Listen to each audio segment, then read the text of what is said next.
All right, everybody, welcome to NorCal Sports Network.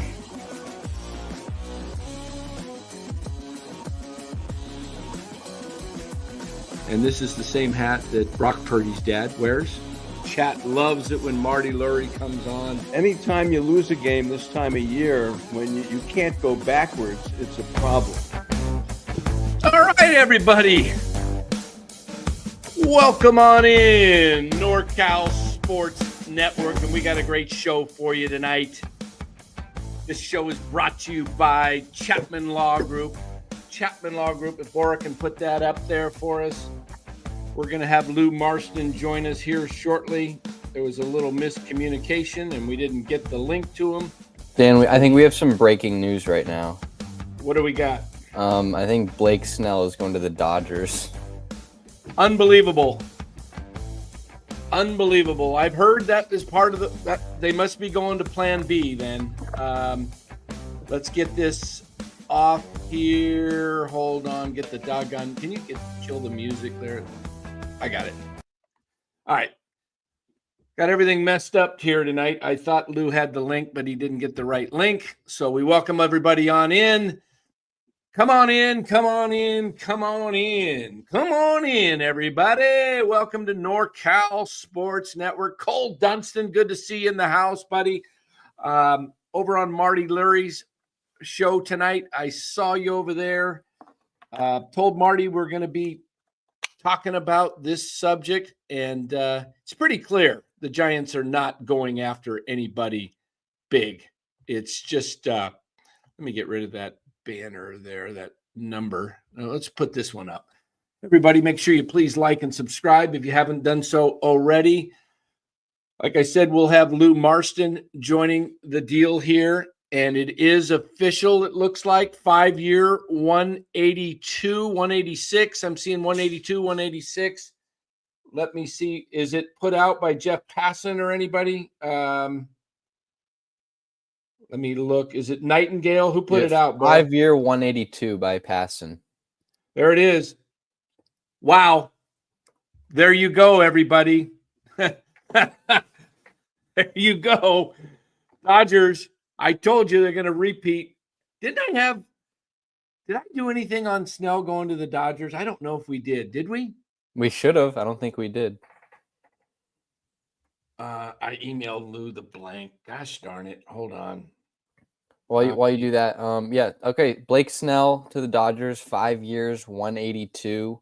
That's roughly, I think, 36 per year. Yeah, 36.4 per year. The starting pitching market is just going to be booming. Corbin Burns might get 40 a year.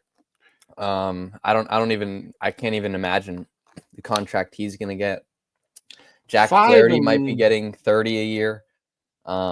I mean, these starting pitchers, they're getting paid, and I'll credit Buster Posey. It's a little bit of an overpay, I think, for the Dodgers. 36 per year.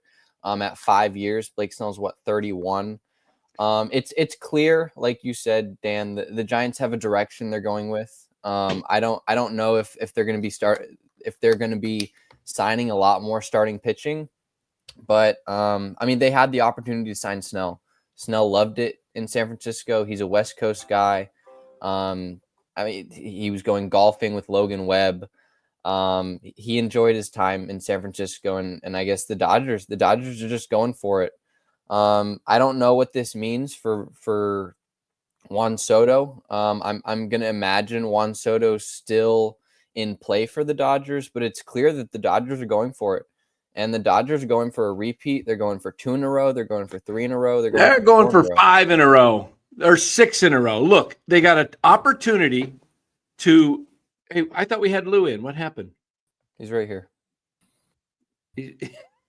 We're both putting him in and out. All right, Lou. Yeah, I think the Dodgers are going for 6 straight or more. They want to be the all-time greatest team. Look, they signed Snell. Still don't count him out on Soto. Okay. They made an offer to Soto. Ohtani made the deal he made to be a champion for a long time. It was his idea. He went to the Dodgers, and he wants the Dodgers. basically you got Ohtani as though you don't even really have him as far as on the books. And so they are going to go after the biggest free agents, and they're going to try to. There's no salary cap in baseball, and the Dodgers made $120 million on Shohei Ohtani last year, so they can afford to sign Soto, and they're making the money with Ohtani. So it doesn't hurt them. And they didn't just go, after him just to throw chicken feed toward him. Look, they're going to try and have a meeting and convince him. They had that meeting. They made an offer. The offers have been the Mets, the Yankees, the Dodgers, Red Sox, and Blue Jays. Okay. I think he ends up a Met. I do think he ends up a Met because I think Steve Cohn will go to any length, and that could be $900 million. Okay. It's nothing to pay. Look, you're not in a salary cap league. So stop thinking small, everybody. These owners that want to win and have egos and have the money, it's like Lou Marston saying, I'll bet you $44. You want to double it? You think you're that good? Double the bet. You want to triple it? I'll go with you triple. Look, Lou is a printing money machine over there in San Francisco. And the guy is, what can you say, Lou? The Dodgers have Blake Snell now, and they're not done. They're not done. Okay. Sasaki is likely to sign in January. Adames is a possibility, or Kim. I think they have a shot at getting either one of those. If they don't get Soto, their plan B is to load up on pitching and go get re-signed Teoscar Hernandez and get a shortstop. Okay, there you go. What do you think, Lou? I completely agree. There were rumblings today down in L.A. I know Bora was talking about it, that Kershaw might retire. He's not as healthy as he thought he was going to be, so they need a lefty. Why not get someone like Snell? I was talking to two guys that know baseball. And first of all, this is what a winning organization does. After they win, they try to get better. What do the Giants do? Let's just sign our own. Okay, it's a big difference. That's why the Dodgers are the Dodgers and where we are. But they bought it from good points with the Giants. And I don't mean to be really bad being a season ticket holder, but they think they got Buster because he's a guinea pig. They don't think the Giants are going to do anything. And if you remember, Buster, I think, owned $2 million into owning the team, so probably like 2.5%. They might have told Buster, hey, listen, if you do this for a couple of years, we'll give you an additional 2.5%, so he'd own 5% of the team. Right? Now, Buster's looking long-term, not just close, because, their moves have been sort of questionable. We all think, he was the main force about the Chapman. But again, it's all the safe. I saw the interview today on sports about our GM, and of course, our usual softball questions to him. He never said he was going to go for anything. He says, hey, I like our team. I like our youth. It was almost like Farhan 2.0. So I'm a little bit worried where everybody else is going to be going, and we're going to be stuck in the same place, Dan and Bora. That's just me. Yeah, you know what, Lou? I think you make some great points there, especially about Buster Posey. I don't know if he is the guy that I think he's got too much integrity to take a position that, I'll make more money or more ownership and just kind of fool the fans. I do think they are going to try to rebuild it from a different perspective, try to make it more. It's going to take a while. I think they should just be upfront with the fans. I really wish they would just do a rebuild and move off. I don't know why you would keep a Logan Webb when you're rebuilding. What good does he do for you? You're not going to win with him. And why not move off of him and get some pieces while you can? His value's already dropped, by the way, from 74 a month ago to 60 on the trade machine. His surplus has dropped 14. And that just tells me that they've updated everything. And it's probably what a lot of these guys that run that site are hearing on, when they talk to the other teams and GMs. So I think this is a big thing, guys. We are going to get into this, our subject matter, but we're going to be talking a lot about Blake Snell. So before we get everybody in here, as we update, as Bora works on some things, let's just point out tonight's situation with the thumbnail that we started with, and we're going to convert over to Blake Snell. But here is the situation. The thumbnail basically said the Giants need to choose a lane. Pick a doggone lane. We're sick and tired of middle of the road. Look, the Giants, you get nowhere. It's the worst place to be in sports is the middle of the road. It's like where the Niners are ending up. The Niners are better off if they lose Sunday, which they will, to Buffalo. They'll get wiped out. Might as well go 5-12 instead of 7-10, because you might land yourself in the top 7 or 8 picks. Remember, Ronnie Lott was pick number 8. You got Ronnie Lott at number 8, Hall of Famer. You get your best players generally in the top 10. So the Giants need to do the same thing. Either get yourself good, and I laid out a plan today, put out a video. I don't know if you guys watched that. But the video was basically go out and get pitching. I wanted to sign Snell. Well, that's done. Okay, I wanted to sign Burns. You still can go get Burns. Now you can move off of Snell and you can go get Fried. Okay, go get Max Fried, go get Corbin Burns, and go get a Jack Flaherty. And then you trade Logan Webb. And when you trade Logan Webb, you get under the salary cap that the Giants are so stinking worried about because they're cheap. You get under the salary cap by trading Webb, and you've replaced him with Flaherty, who's basically statistically very similar to Logan Webb. I did a stat head comparison. And then you still have Burns and Fried. And then you get rid of guys like Yaz and Flores and Murphy, and you get rid of just some of the waste, and you go out and sign a Hassam Kim or a Willie Adames. You're still under the CBT tax threshold, and then you end up getting an everyday player like a Kobe Mayo to play for you from Baltimore for Webb, or you find somebody along those lines. And now you're actually you're not only contending with pitching, but you're rebuilding with young players.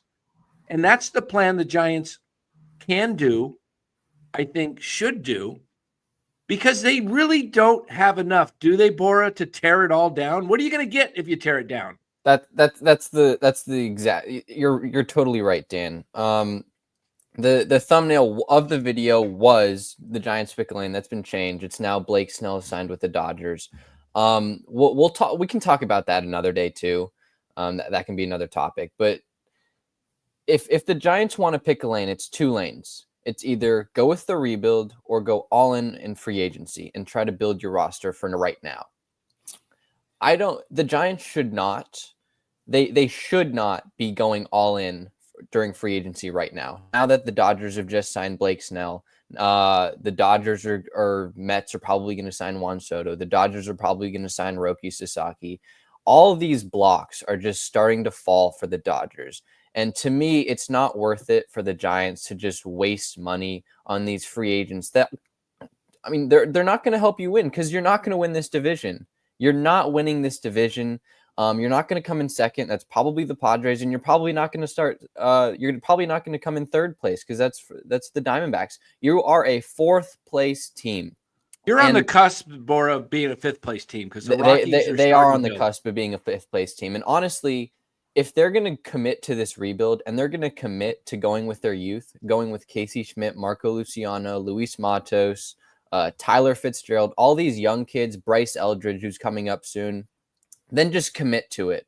Tell your fans, you know what? We're going to commit to going young. We're going to build this from the ground up. We're going to replenish our farm system, and we're going to make some key trades. We are not going to go all in on free agency because you know what? You got to be realistic and you got to be honest. It's not going to help you. Maybe let's say you sign a Willie Adames and you sign a Ha-Seong Kim.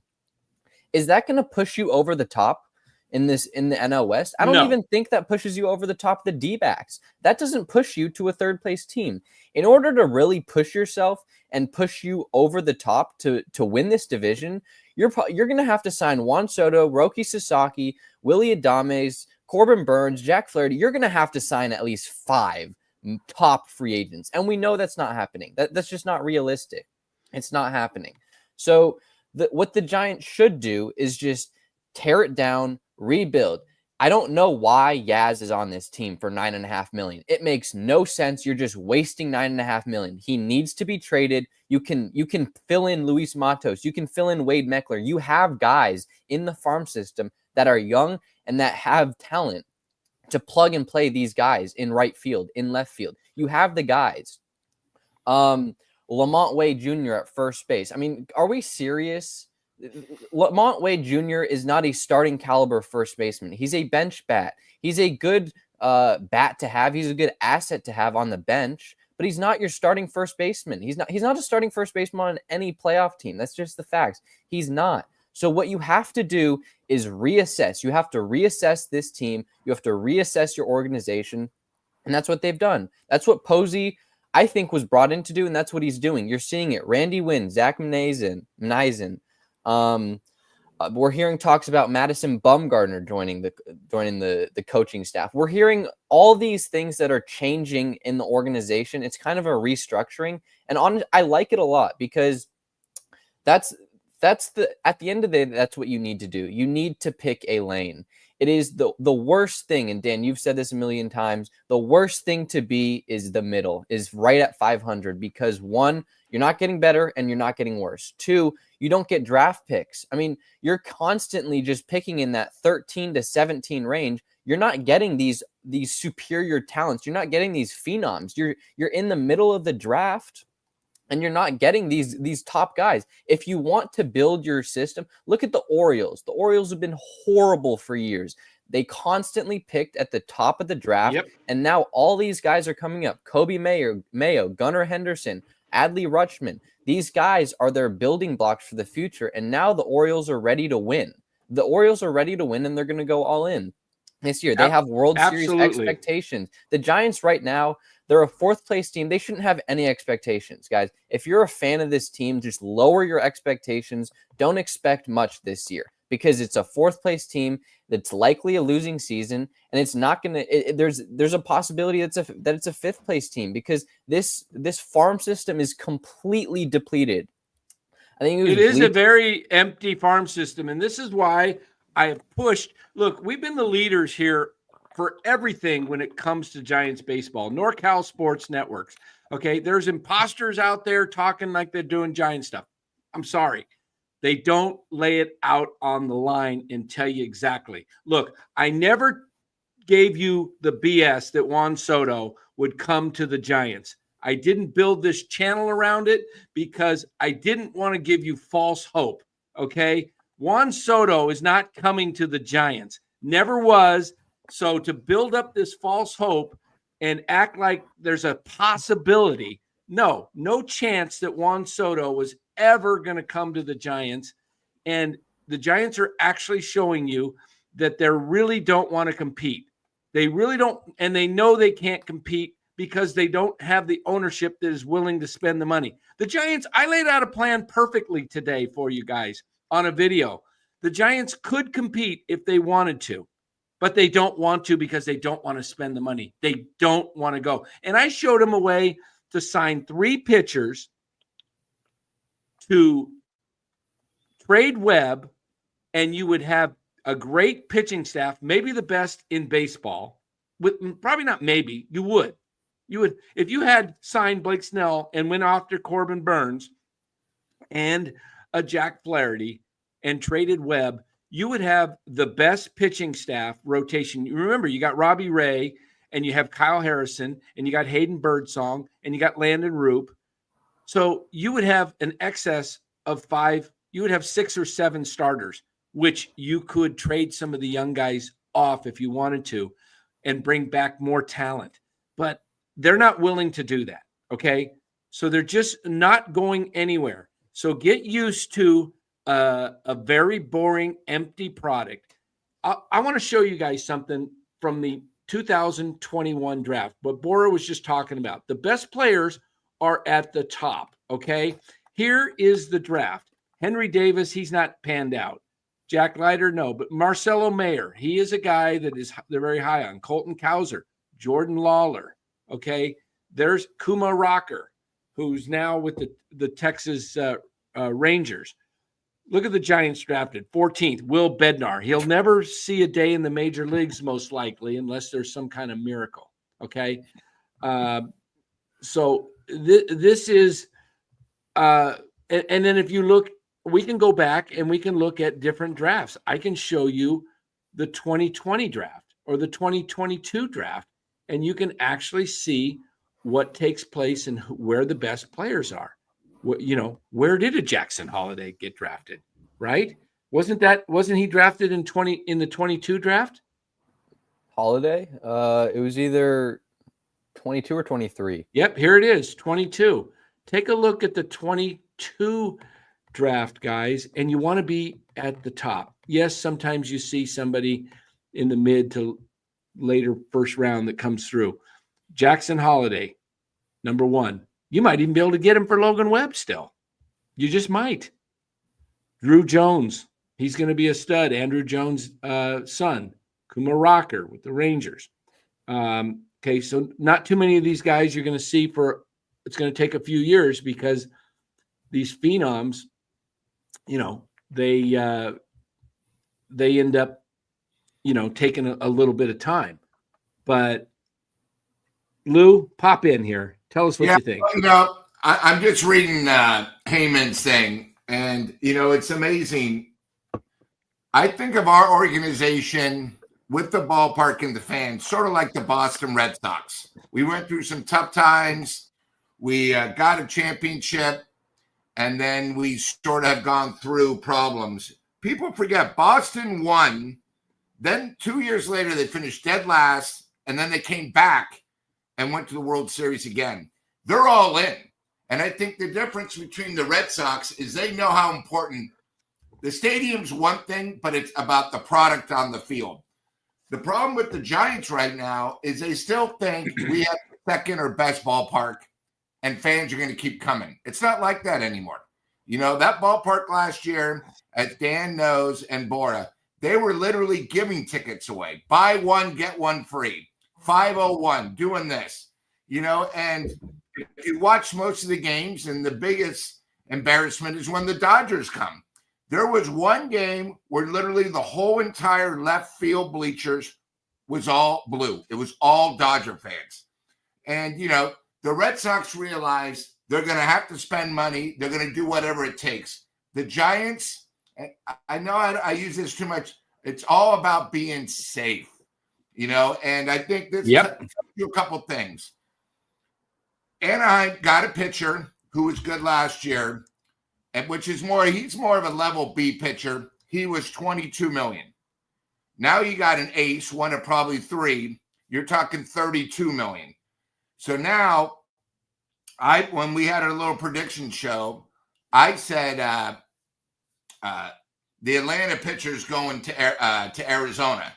So I'm thinking Burns is going to go to somewhere where he's probably going to be 35, maybe 40 million. So the Giants are going to have to really realize before it's too late, because this is going to start something a little bit, at least on starting pitching. What are they going to do? And unfortunately, I think the Giants are going to do what they always do. Last year, they got lucky with Snell. Guys, it's going to be the usual. Oh, well, Ray wasn't 100%, but now we have him back. Okay, well, Ray's not an ace. and we're going to be at the point now where we're going to have the same situation where we're average, and Dan and Bora bring up a good point. We got to do one or two things. We got to know, and we've been saying this for about a year and a half, what is our direction? What is our direction? And all we ever ask, especially being fans, is let us know. If you're going to tell us, hey, we're going to have problems for the next 2 years, be patient, the fans are going to realize that. That's fine. They're probably going to come out more, but at least you're being told. They also talk about Heyman as, all I heard is Snell's going to give us a discount. Giants weren't even one of the top 3 people. It was the Red Sox, the Padres, and the Dodgers. So obviously the Dodgers said, shit, the Red Sox are going to go after them. Let's add the extra year, give them the extra money, and they do what it takes. I'm sick and tired of going after people, and there's 5 people, and we're always a 4th or 5th bidder. It's always like that, and it's just getting old. Right. Dan, I want to get back to the Snell and the Dodgers because I want to talk about that. Before we do that, Bora, can I just give a shout out? Let me hit the like and subscribe. Hold on, let me pull that up. We got a lot of new people in here. We've got over 300 in the chat right now. If you haven't liked and subscribed already, please do. It really does help the show and the algorithm. I just want everybody to know here. I'm sure we got a lot of Dodger fans in here, and you're welcome. This is not a Giants channel. It is called NorCal Sports Network, but we are a baseball savant, okay? We cover anything that's happening in Major League Baseball. We are the leader when it comes to West Coast baseball, okay? We've got everything covered. We've got the Dodgers covered. We got the Padres. We've got the Giants. Anything that's happening, D-backs, we'll even, heck, East Coast, doesn't really matter. We're a baseball channel. We're a football channel. We're a basketball channel. We cover it all. And we got guys in here that are knowledgeable in all sports, not just one sport here, okay? So I want you to know that. And for everyone who's watching right now, we have a new show that will be premiering Sunday night at 8 o'clock Pacific time. Ned Colletti, former general manager of the LA Dodgers, will be joining the show probably on a bi-monthly basis. Schedule permitting, it could be every other Sunday, it could be every third Sunday, depending on that. But Ned Colletti will be here. We're going to talk this Sunday night at 8 o'clock, and we're going to talk about more free agents and where they're going to sign, okay? So things are starting to roll here. We thought Blake Snell would be the first one off the board. Boris said it here just a couple nights ago that he's going to sign early. And you know what? Scott Boras was not messing around. He was going to get his man his deal because Blake wanted to get in early. He's going to be an LA Dodger. And they have the most dominant pitcher in the National League right now in Blake Snell. And they have Yamamoto. They're likely to get Sasaki. They got Glasnow. Look, guys, they're not stopping. They're not playing around. They're not playing around. Go ahead, Bora. Yeah.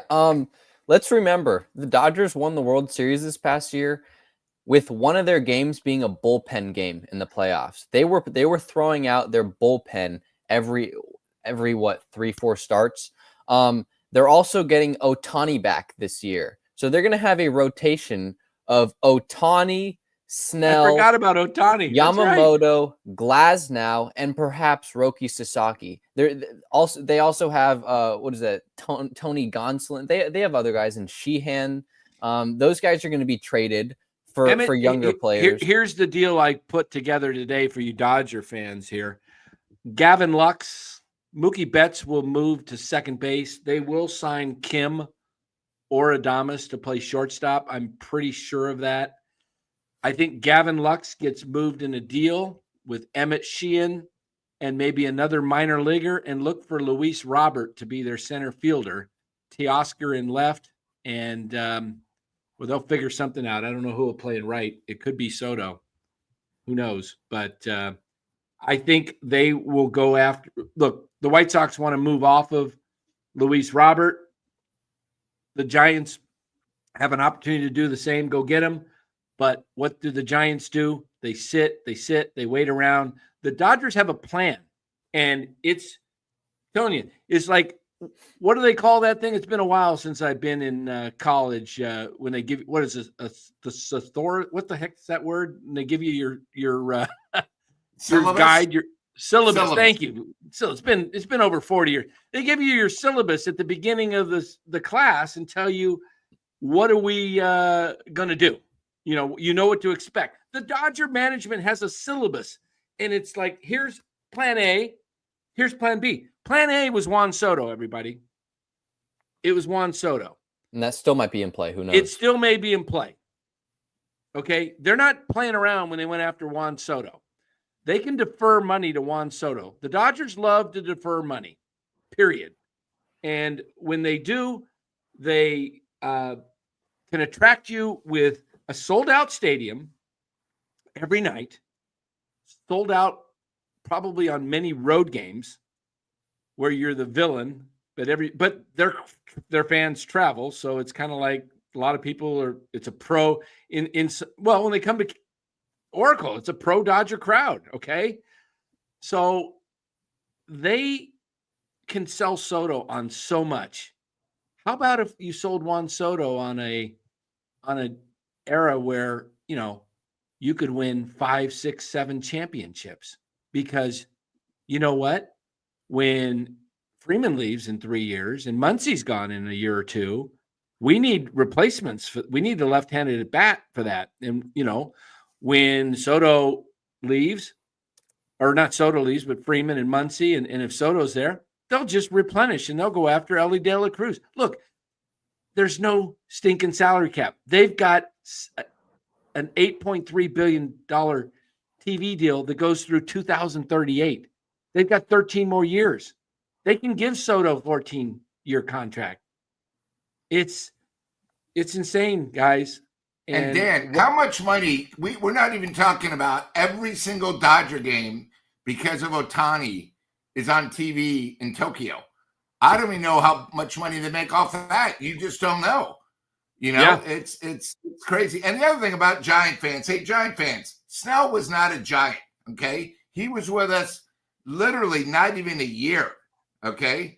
It was more of a last resort thing. That's why he came in late. He pitched. You got to remember, people forget about Snell. The first 6 weeks of the season, he was the worst pitcher in the major leagues. Then he got his stuff together, and he was the best.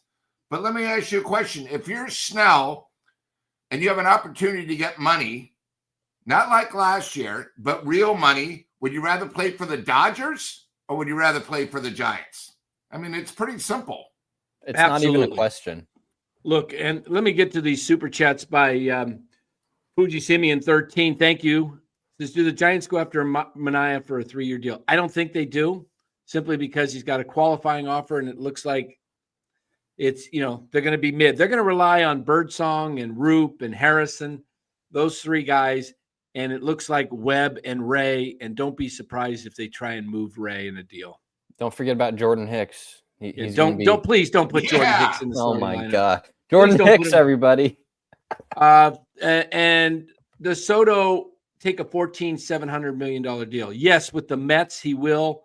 I believe with the Dodgers, if he gets with the Dodgers, I believe it's less money on a annual AAV basis up front, but it could be bigger in terms of deferred. The Dodgers can do so much. The Dodgers like to give deferred contracts. That's just kind of what they do. So there's also this one, or Flaherty, or that 35-year-old pitcher from Japan. I could see him going after the 35-year-old because he'll be cheap. I don't think they're going to go after Flaherty. If you weren't going to go after Snell and spend, Flaherty's going to demand. He was in the neighborhood of 21, 22 million, according to Sport Track. 25, I think. It was 20. I checked it this last night. He's going to want to demand 25. But he's probably going to, now that Snell's signed, yes. Uh, my iPhone, they just updated the new iOS something. They changed all the fonts and everything. What was Snell's deal right there? 5 years, 182. Mm-hmm. And I think 36.4 there a year. was a $52 million signing bonus or something. They said to somebody in the chat. So that'll just bring down the cap hit for the whatever the AAV to, whatever it comes down. So, but yeah, I mean, let's just take a look at the contrast between the Giants and Dodgers, and let's not even look at the on-field product. Let's look at management and ownership. The Dodgers' goal is to build the best baseball team on the field. How can we get the best 9 players on the field at the same time? The Giants' goals is to build a real estate empire. I mean, that's what their goal is. The Giants are all about Mission Rock, and it's all about real estate. Don't forget, Larry Baer was with Kruk and Kipe in the press box or in the broadcast booth this past year. They interviewed him during the game, and he could not stop talking about Mission Rock. He didn't say anything about the on-field product. He went on and on about Mission Rock and their real estate deals. That's what the Giants ownership cares about and is talking about.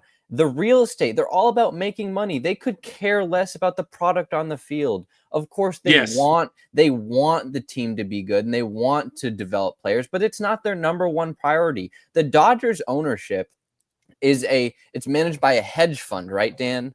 Right. Hey, Nick, real quick. Nick, send me your email to that email right there on the board there, NorCal Sports Network at Gmail. I'll send you the link. NorCal Sports Network at Gmail, Nick. Okay, go ahead, Bar. I'm sorry. Yeah, but I mean the Dodgers have unlimited money. They're ran by a hedge fund, and they could care less about the luxury tax and the amount of taxes they pay. They're all about winning championships and winning on the field. They're going for it, and they're not going to stop going for it. Just because they get Blake Snell, that doesn't mean they're out of the running for Juan Soto. That doesn't mean they're out of the running for Willy Adames. They're going to keep on going for these guys, and it's not just this year. It's next year, it's 2027, it's 2028, it's 2029, it's 2030. It's for a long time, and they're just going to keep on doing this. And if we want to talk about the Giants real quick, the one way you can counter this, actually I'll say the 2 ways. One is by building up a dominant pitching staff, because dominant pitching in the playoffs can top dominant hitting. That we've seen it forever. That it's just what happens. 2, you got to replenish your farm system. If you have players and tools in the farm system that you value highly and the league values highly, then you can either grow them through your farm system and have them be your stars, or you can trade them for other stars. Those are the 2 paths the Giants have to be able to top the Dodgers. And right now, they don't have a dominant pitching staff, and they have a horrible farm system. They have arguably one of the worst farm systems in the league. So they have neither of the 2. It's going to take a long time to bring this thing back up and to get the Giants into their winning ways. Don't look at next year. Don't look at the year after that. Look at 2027. Look at 2028, and look at 2029 for when the Giants first start. If everything goes right, first start to break through. Yeah, great points. The Giants need to make trades. They need to get younger.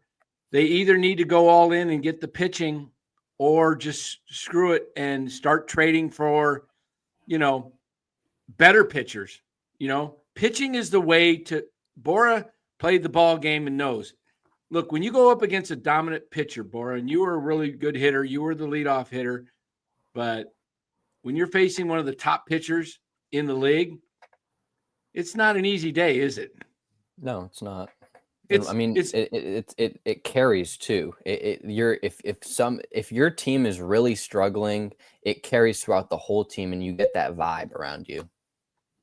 Look, when Blake Snell was pitching against the Dodgers for Tampa in the World Series, he was shutting him down. He was mowing him down, and their stupid manager, can't even remember his name now, Kevin Cash, goes by the analytics and takes Blake Snell out, even though he's dealing. It would have been like taking if Yeah, it would have been like if Melvin took him out this year against Cincinnati in the 6th inning when he was pitching a no-hitter. It would have been like, okay, you're going to go through the 3rd time. You don't have great success. Instead of using his head, eyes, the eye test that is so valuable in sports. So he takes him out. And what did the Dodgers do? To a man on the bench said, we felt like we had life all of a sudden. we won. They knew they were toast against Blake Snell that night. So, Dan, about that game, hey, it was either he had a no-hitter or he had a one-hitter and retired like 20 straight. And it was 2 outs in the 7th inning with nobody on. It's sort of like what Matt Williams did when he took out against the Giants with the Nationals, where they were up 1-0. It changed everything. Right. The one thing about the Dodgers, one of the things we're not talking about, if you guys haven't looked, the Dodgers realize they have a problem with the stadium.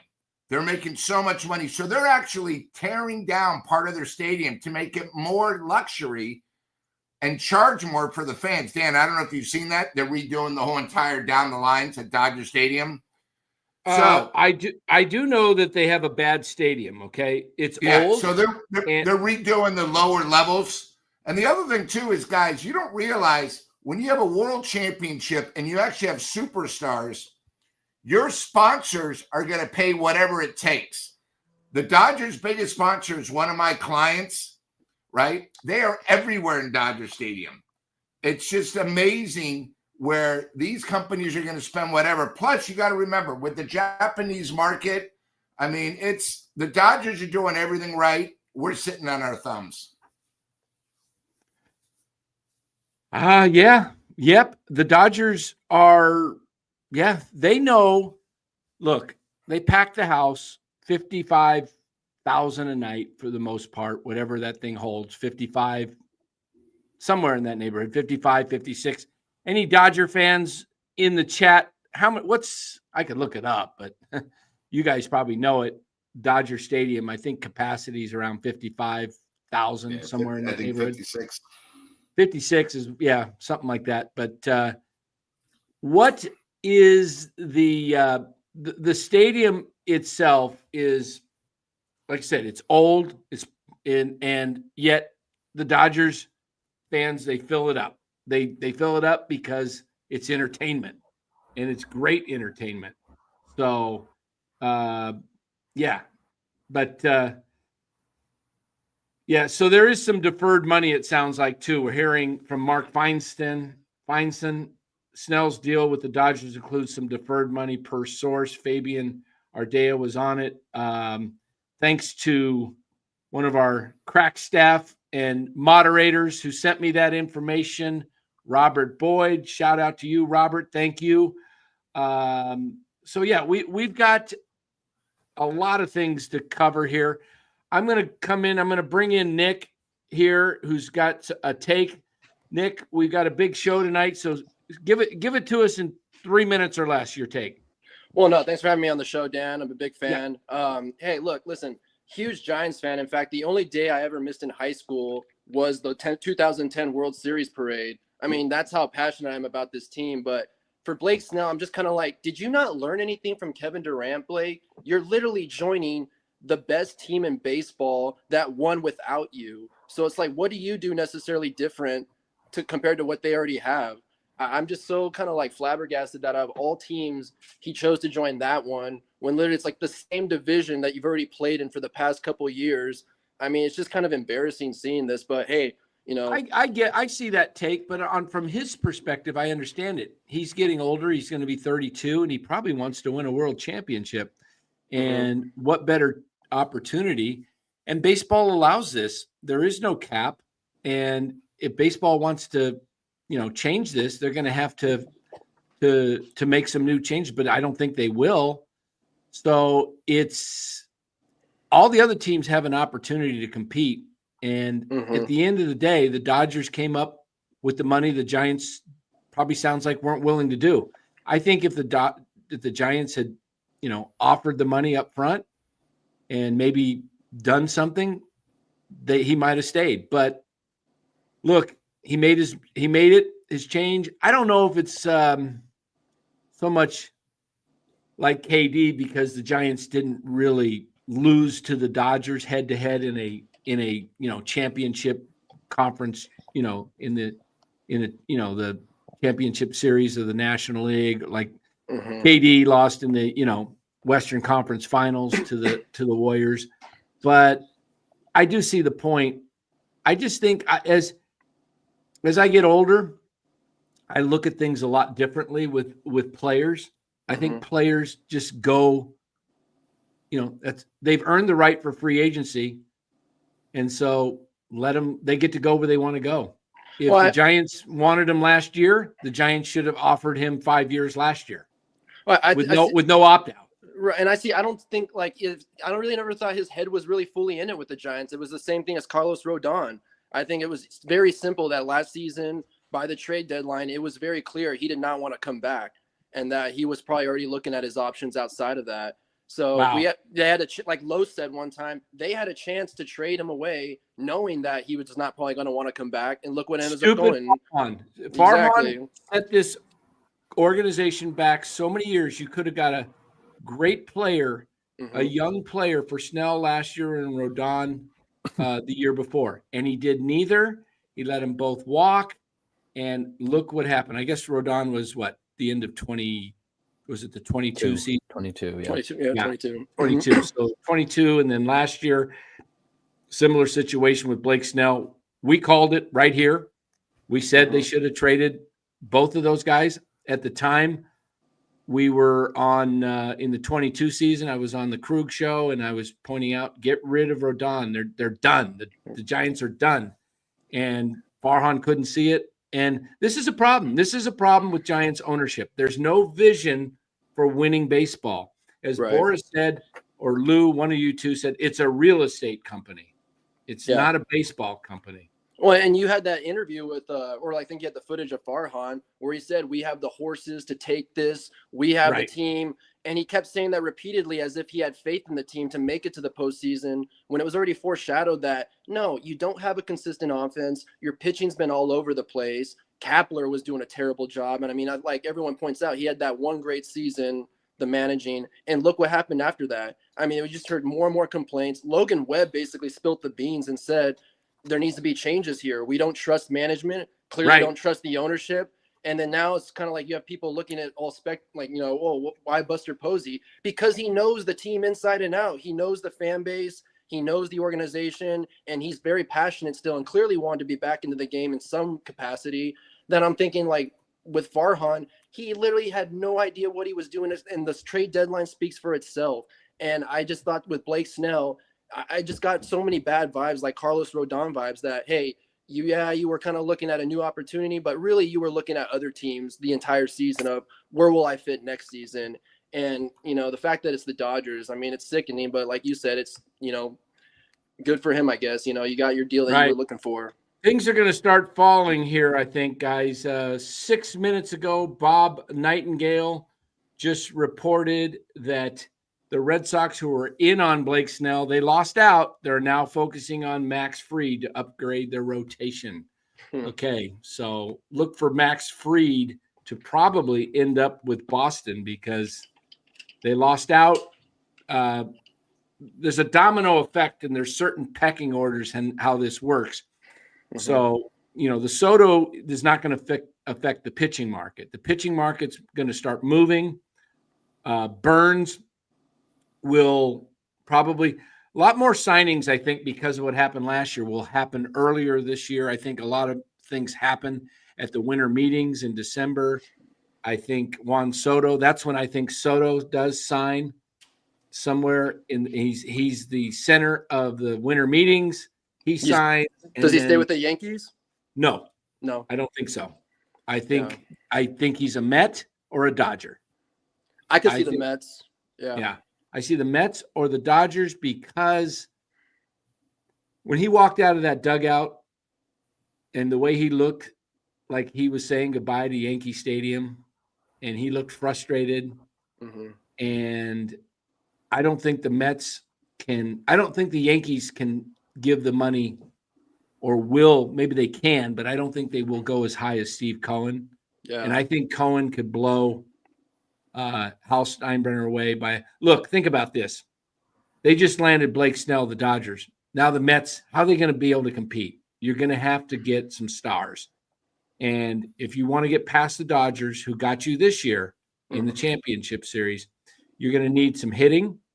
And not only do you need that, but it's an ego thing to beat your arch rival, the New York Yankees. I mean, that is the Mets' rival. They don't have a natural rival, maybe the Braves, okay?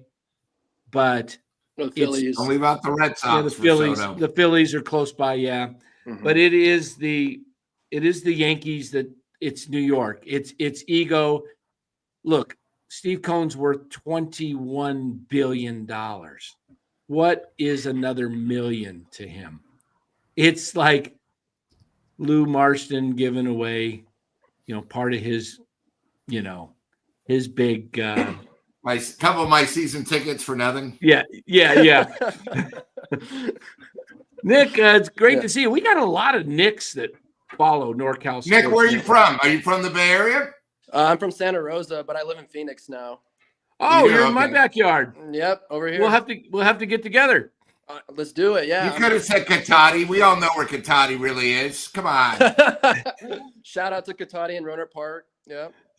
But no, actually, yeah. So I mean, I grew up over there. I mean, my father works in Napa.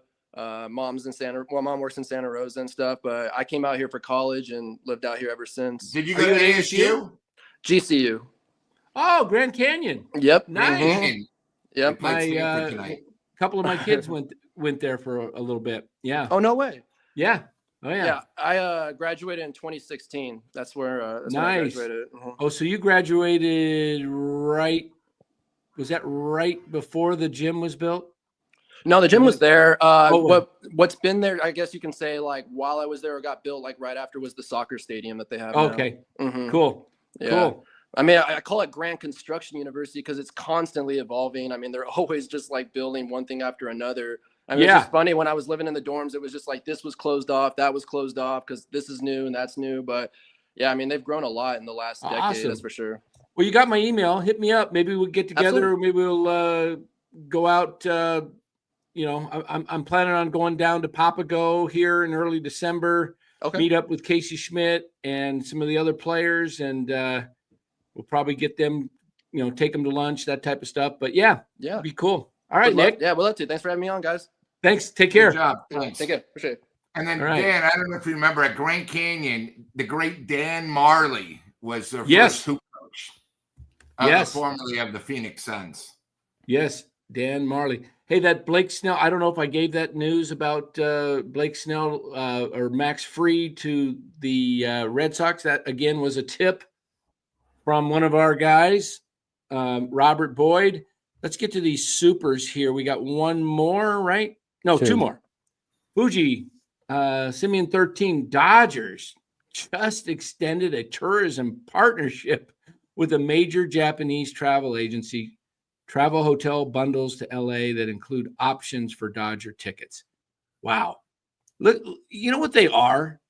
They're led by a group of people who are entrepreneur thinking minded. They're sales minded. Look, Lou Marston, that gentleman right there you're looking at, he's the VP of sales and marketing for one of the largest ticket agencies in the country.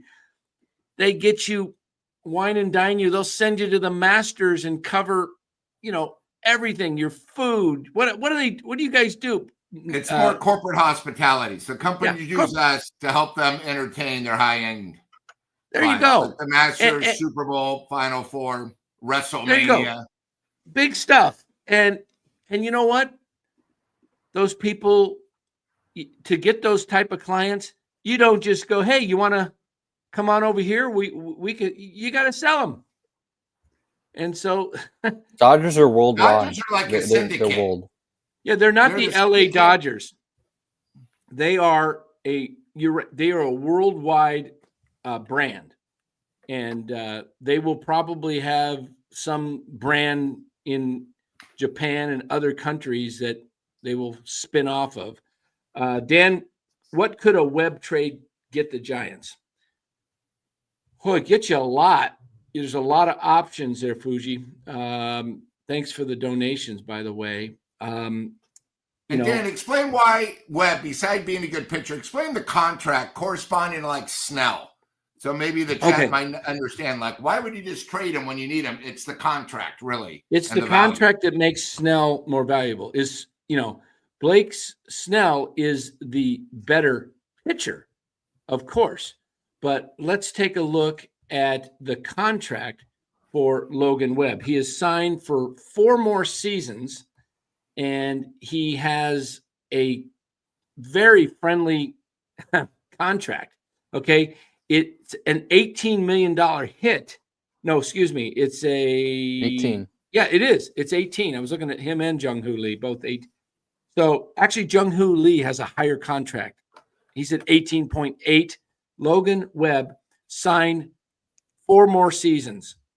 This is what every year you wait to trade Logan Webb, the value gets less. Because the way the baseball trade values work is how long of your contract is, what is your contract? Is it a albatross around the team's neck, which makes your value go down? Or is it so friendly that it makes your value go way up? That's why Webb's value is up. If you took Webb and were paying Webb $35-40 million a year, he wouldn't be worth very much because there's only a few teams that you could trade to. But $18 million for a number 2 type pitcher, he's not a number 1. Okay, let's just be honest. Okay, he's a fringe number 1, back end number 1, top end number 2. He's a 1B. Yeah. He's a 2A, 1B. Mm-hmm. Where Blake Snell's 1A. Yeah. Okay. Blake Snell's 1S. Yeah. So when we get into this whole thing with Webb, what you can get, I'd have to run through the trade machine some more, but there's players like, I'll tell you who does qualify. This is what I would do with Logan Webb if I'm the Giants, and it looks like you want to rebuild. You need to go get a young phenom shortstop. Okay. We see what the Kansas City Royals have, right? They have Bobby Witt Jr. He's going to be one of the top 5 players in the game already. Okay. You see what Jackson Holiday could become. Why not go after, what do the Orioles need? They need pitching and they need some bullpen help. Why not go out and give them Webb and a Duvall and pick up a couple of youngsters and get a Jackson Holiday was the number 1 pick? They just might do it because they have a window to win with this team. And they may lose Burns too. Here's another point with Webb to the Orioles. If we're just talking about hypotheticals, the Orioles just brought their fences back in. They're doing that. They're in the process of bringing their fences back in. Remember, a couple years ago, they brought it way back and it was ridiculously far and high. They're bringing the fences back in. Need a ground ball pitcher. They need a ground ball pitcher, exactly. And who's arguably the best ground ball pitcher in all major leagues? It's Logan Webb.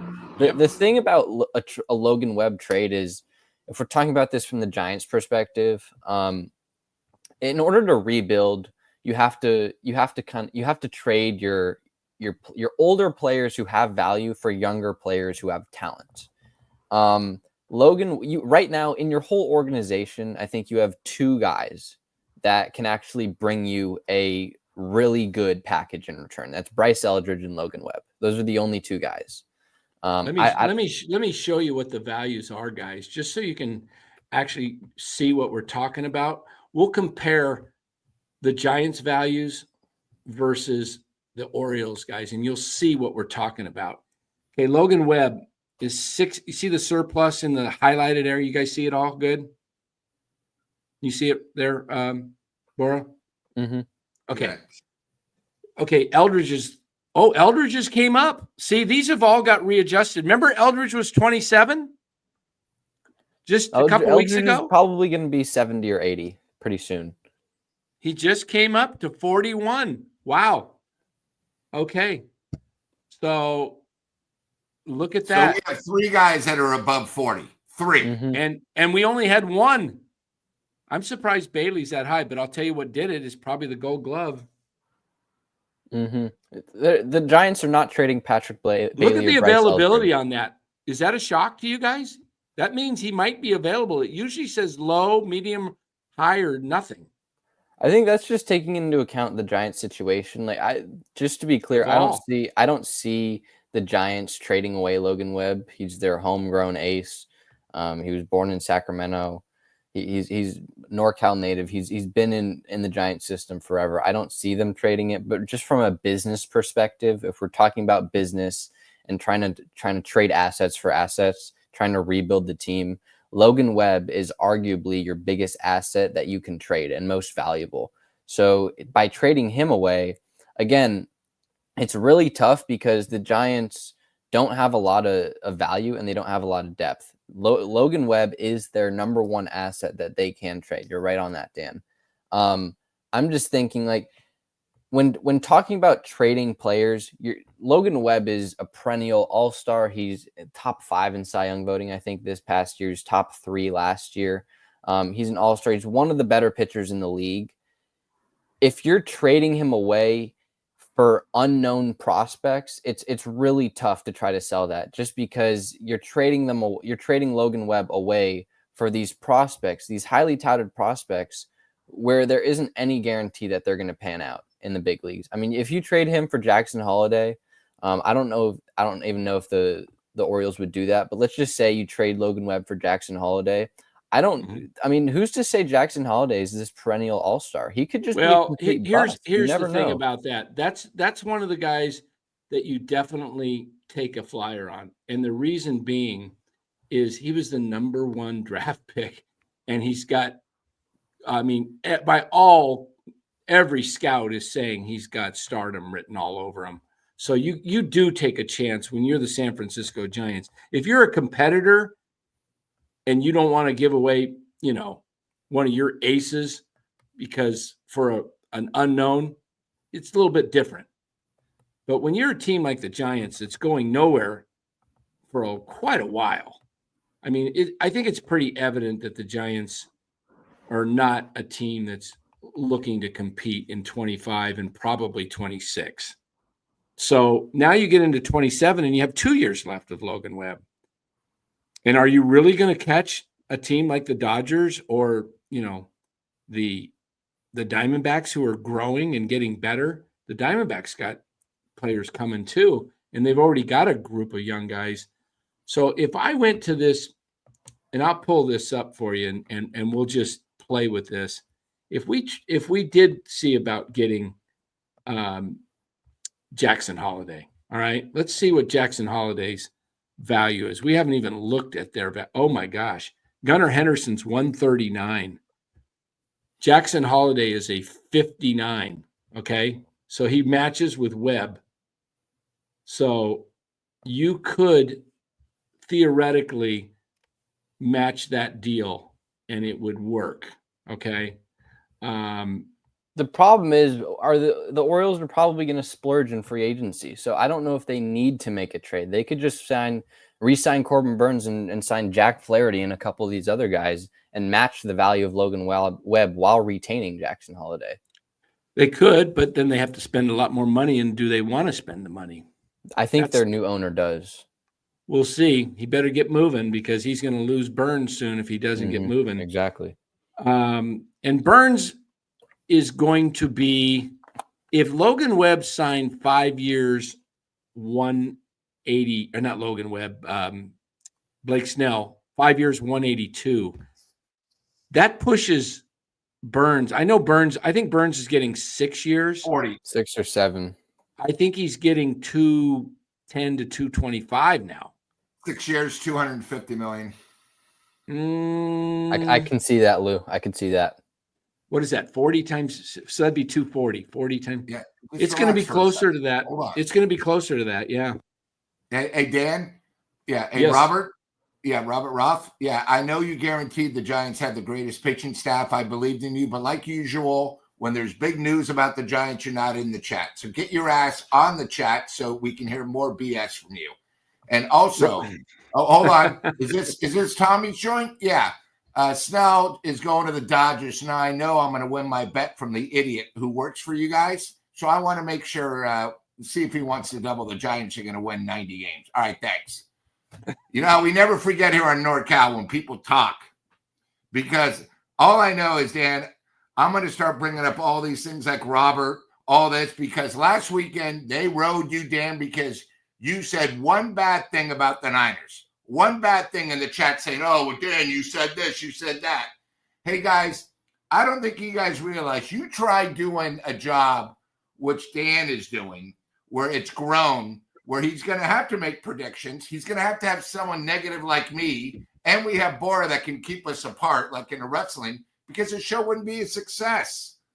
So if he makes one mistake, that's okay. He's human. I just wanted to bring that up, Dan. Yes. We've also got some super chats. Yes, go for it. Fuji Simeon says, I'm trying to picture a George Steinbrenner III versus Cohen spending war in New York City for free agents / star players. I think Steve Cohen wins that. Yep. And we also got Christopher Chambers. Thank you for the $5. Dan, is there a silver lining here, or should we doom as Giants fans? What can we hope for this offseason, if anything? Hey, thanks, Christopher. Silver lining. I don't really see a silver lining here. I think the Giants have their philosophy, and that philosophy is they're going to try to go with younger players. They're going to look for fringe players that make better contact at the plate, that are better defensively. I think Buster is thinking a little small here in thinking that he can win by getting the players that the Giants used to have in 2010 to 2014, like fundamentally sound guys like, Crawford and Panic. And, you had Pence and you had Pablo and you had Belt. All these guys. Belt was a great defensive first baseman, great second baseman, Panic, shortstop. But he's thinking they can find some of these type of guys that weren't mega stars. But the game's changed. It's no longer a game where it all changed when the Dodgers signed that contract in 2013. Remember, the Giants were winning in 2014. The Dodgers signed the contract with Time Warner or whoever it was or is, but it's $8.3 billion, and it started in 2013. And look at the rise of the Dodgers since then. And they were spending before. This is why Ned Colletti did such a great job with the Dodgers. He got him to the championship series with a limited budget. He's the one that drafted Cody Bellinger. He's the one that drafted Clayton Kershaw. He's the one that traded for Manny Ramirez. And a lot of these guys that Ned put together a very solid team with a very limited budget. Remember, he had Frank McCourt as the owner who wouldn't let him spend a dime. Yeah. And Ned was able to put together. Imagine what the Giants could have done with Ned Colletti. Yeah.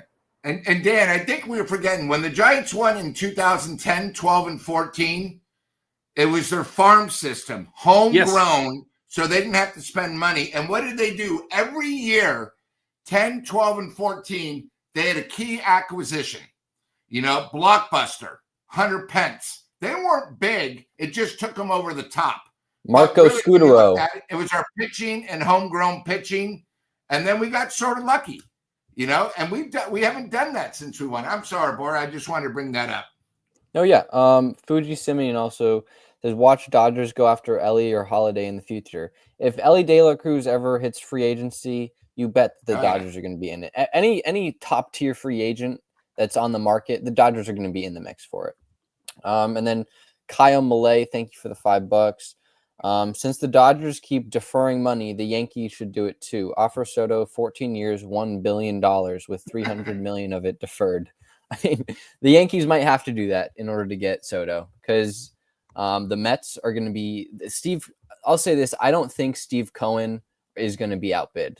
My prediction is that Soto goes to the Mets. I don't see Steve Cohen getting outbid. I think he wants Soto. He's committed to Soto, and he's not going to be stopped to get Soto. That's plan A or S, as you say, on Steve Cohen. He's and I don't think he's going to stop with just Soto.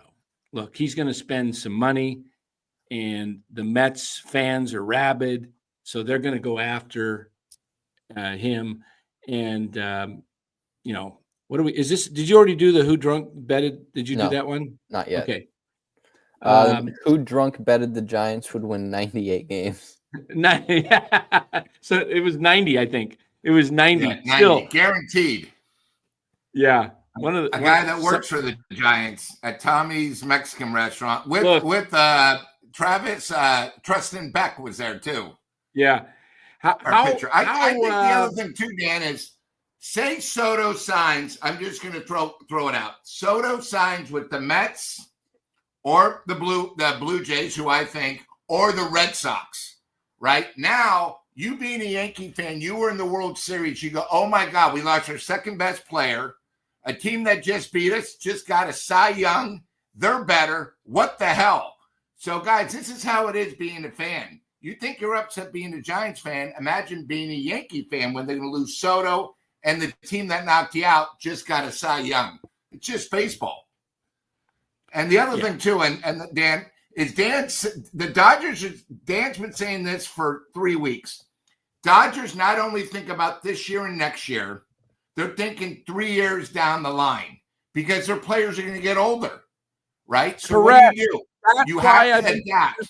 In 3 years, you got to get so you can get this going on the train. That's why Bora keeps saying, guys, we're not going to be in anywhere until like 2029, but the Dodgers are already thinking that way.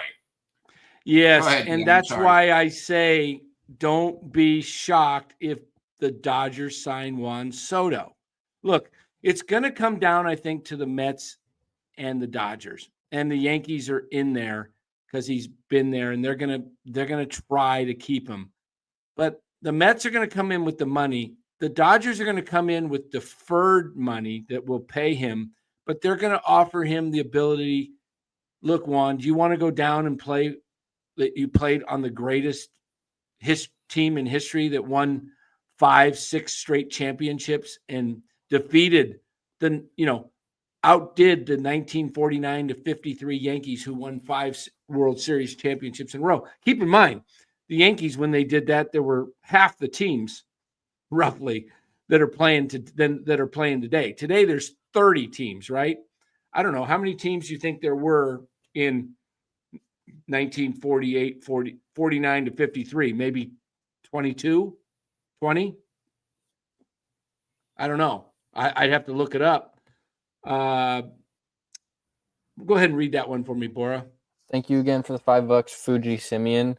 Might be cheaper for Hal and Steinbrenners to adopt Juan Soto, make him a Steinbrenner and part of the family in order to keep him away from Cohen Mets. Laughing out loud. Good one. Yes. And if anybody wants to have a question read or anything, we have 360 people in the chat, so it's hard to get to any questions. If you want a guaranteed question read, then you can donate a couple bucks and have your chat read. Yeah, we're not trying to just capitalize. We're just saying it's hard to get to all of them because there's so many good comments, and we try to get to as many as possible, but it's tough. Fuji, again, might be cheaper for Hal and Steinbrenner to adopt Juan, make him a Steinbrenner and part of the family in order to keep him away from the Cohen Mets. That's pretty funny. That's hilarious. Hold on here. I'm texting. We may have some more breaking news here. Hold on, guys. All right. While you do that, Lou, what do you see the Dodgers do you think the Dodgers are just going to keep on going at it? I mean, do you see them realistically going after Soto and Willie Adames and Roki Sasaki? Or do you kind of see them? I mean, they're obviously going to keep on going after these guys. Do you think they're going to go after Soto, the big guy? or they're going to go after Willie Adames and Roki Sasaki and maybe a Max Fried? I think they're going to sign Kim, because you can't keep spending money on all the spots. Mm-hmm. And then probably another person we're not thinking of. Right now, I if you saw Bar, their pitching is pretty loaded. I know you never have enough, but I sent that thing to you. If you look at it, I mean, they got 3 complete studs. Yep. And, this might be maybe, we're not even sure about Bueller, right? Where maybe if Bueller's going to come back. I think, but, Dan brought up a great point, and you guys, is the Dodgers are a machine. They're thinking, okay, guys, let's go after Soto. If we don't get Soto now, who's the next super free agent? And, you were talking about the stud from the Reds. Well, in 3 years, their studs are 3 years older. What's his name at first base? He might be at the end of his road, right? Now they lose one. Let's bring somebody else in. And, they know what they're doing, because now they have pitching and they can adapt with their hitting. They're getting – the one thing is the Giants are too scared to get rid of their dead wood that I've been saying. Let's just keep them, yes. There's no reason why he's back. Mm-hmm. The Dodgers, okay, guys, let's do this. Either we're going to bring him back or let's get rid of him. And if we're not at this caliber, let's just cut him. We don't care. Why do we keep bringing back the same average players?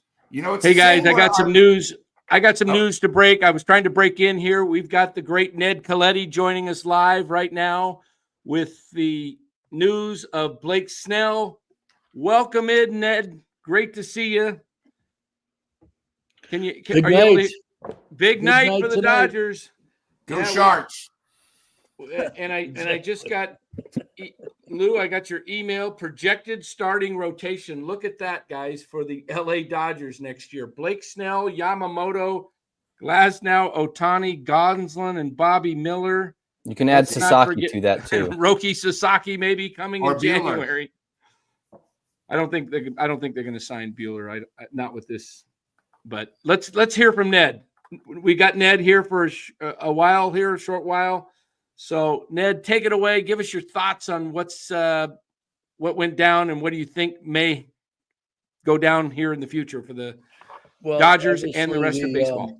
The chance to win back-to-back World Series is certainly sitting right in their wheelhouse. I mean, that's how they go about it. That's how they've always done it since the new ownership took over, which is no longer new ownership. They've been doing it since May 1st of 2012, but their appetite to win is tremendous, and they just keep going.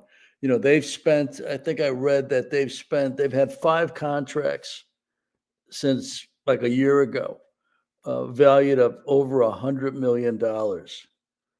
29 other teams in baseball have had the same number of $100 million contracts.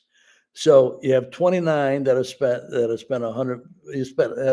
Of the 29, there's been 5 other deals at 100 million, and the Dodgers got their own 5 at 100 million. So they are very, very focused on not just winning but dominating.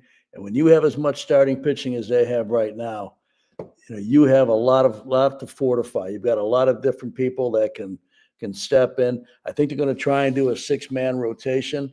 Yeah. When Shohei comes back, you got Shohei and Yamamoto both that are more accustomed to pitching once a week.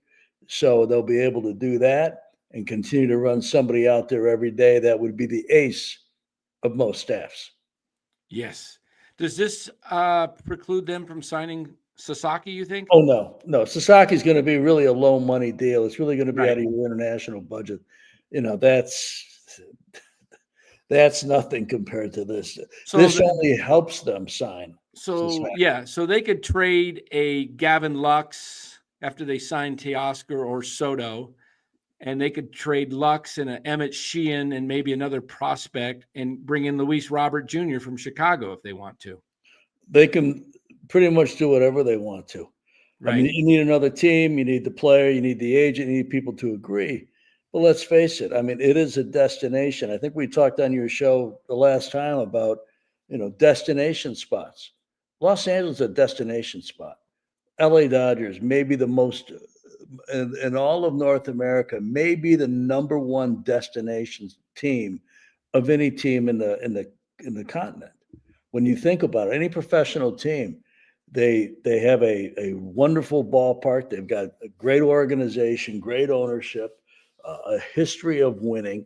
They pay, for Scott Boras, and I know Blake Snell wanted to get something done as soon as possible because of last season.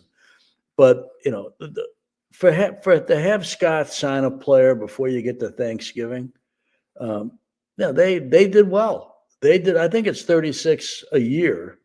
There's going to be deferrals in it. They've been deferring a lot of contracts. There's going to be deferrals in it, so it'll be less. It'll show up less than 36, but you're going to be paying $36 million a year for Blake Snell. So to turn that deal down after what he went through last year, that wasn't happening. So it all makes sense for Snell and for the Dodgers to do this, and it just puts them in a greater part of leverage than any other club. Yeah, and anybody has questions for Ned, now's your chance to go ahead and fire away. We've been getting a lot of super chats, but we've got Ned in the house now. So, we already read this one. But if you want to get a question for Ned, go ahead and ask that. Do it in a super chat because we can't read every other question. So I'm surprised Phillies don't try and go after Soto. Yeah, they could do it. Their owner, Middleton, he could do it. Well, but, yeah, they can. They're really, they're like the Dodgers in so many ways. They're very well run. Dave Dombrowski's done a great job. Preston Mattingly, Don Mattingly's son, who we drafted years ago, is becoming their co-GM for a year, and then he'll take over. They're just very well run, and they got a great fan base. They're a lot like LA, but maybe they're going to be quietly in on Soto. Who knows? But they've also, most teams have except for maybe the Yankees and the Mets, most of them have a budget that they're going to try to adhere to some extent. And when you're talking about Juan Soto, if you're signing him before Thanksgiving, you are just saying, tell me how much, and I'll put it on the line. I think he signs in the winter meetings. What do you think? Perhaps, but it'll have to be a deal that Scott is really satisfied with, that this is going to be the best it is. Maybe this precludes, you ask about Sasaki, this may preclude the Dodgers going after Soto unless the market crashes and he'll take a short-term deal like Snell did last year. But, I don't foresee that. When you have the two New York teams involved, and Mr. Cohen, who is really hungry to win and hasn't, that may meet whatever Scott and Juan Soto want.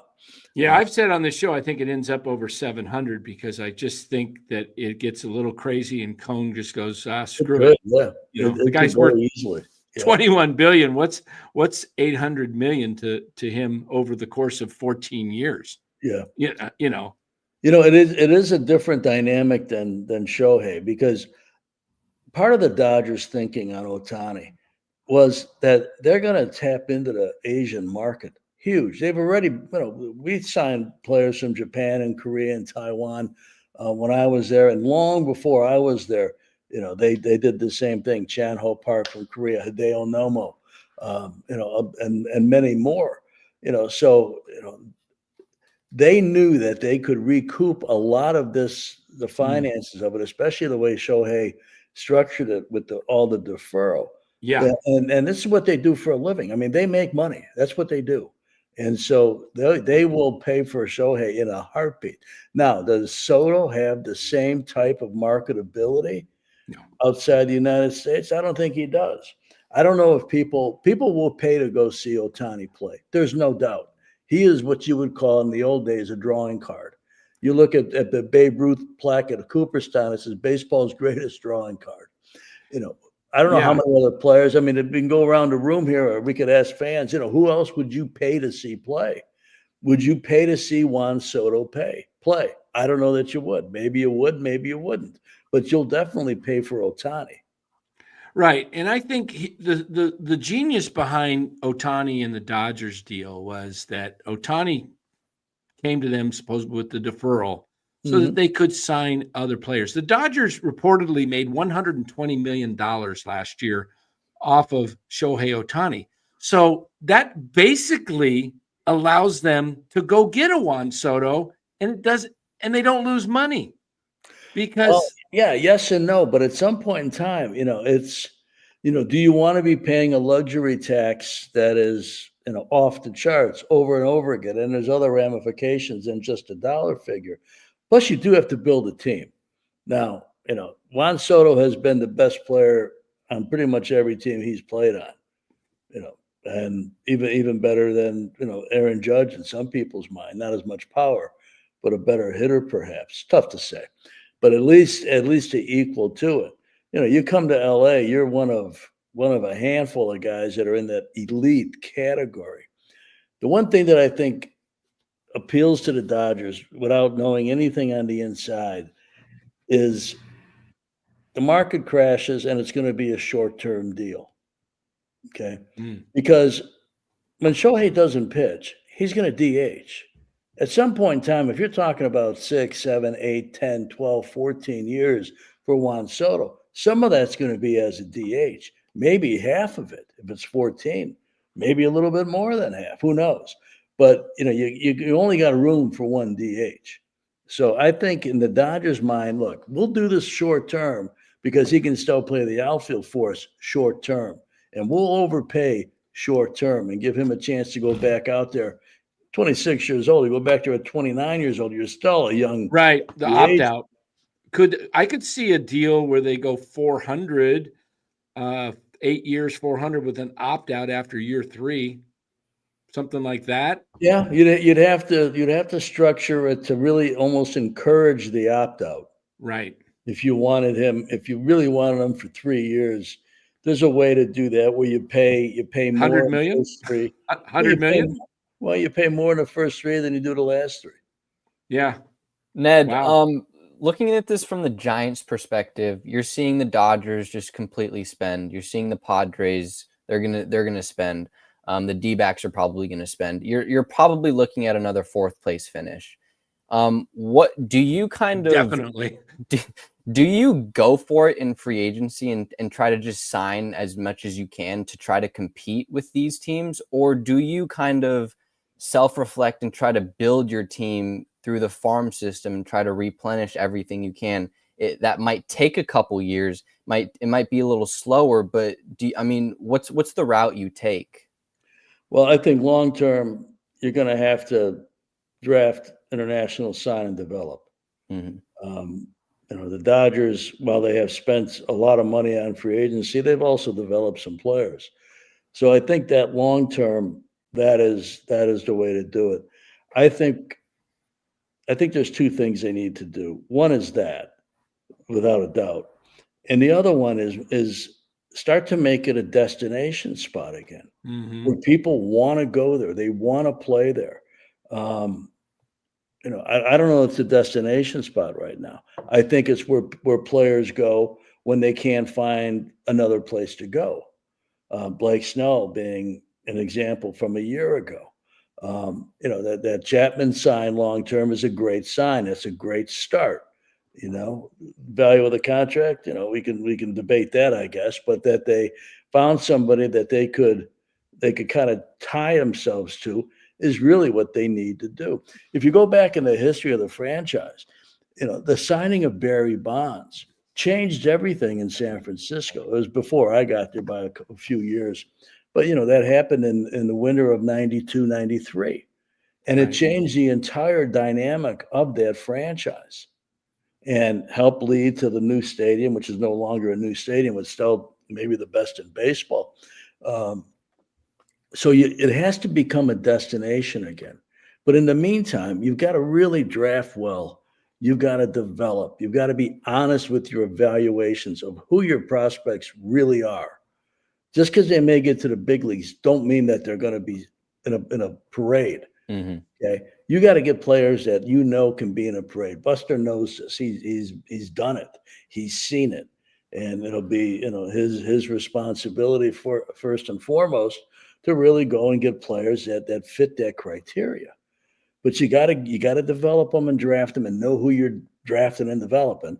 And you've also got to be able to make your city a destination spot. And I mean, I don't live there, so I can't really chime in on it. If either you guys live there, you can chime in on it. But you see the free agent signings, and you don't necessarily know it is a destination spot. Yeah, I mean, we're constantly seeing. I mean, the past couple years with Farhan in charge, it wasn't the destination. It was kind of the fallback.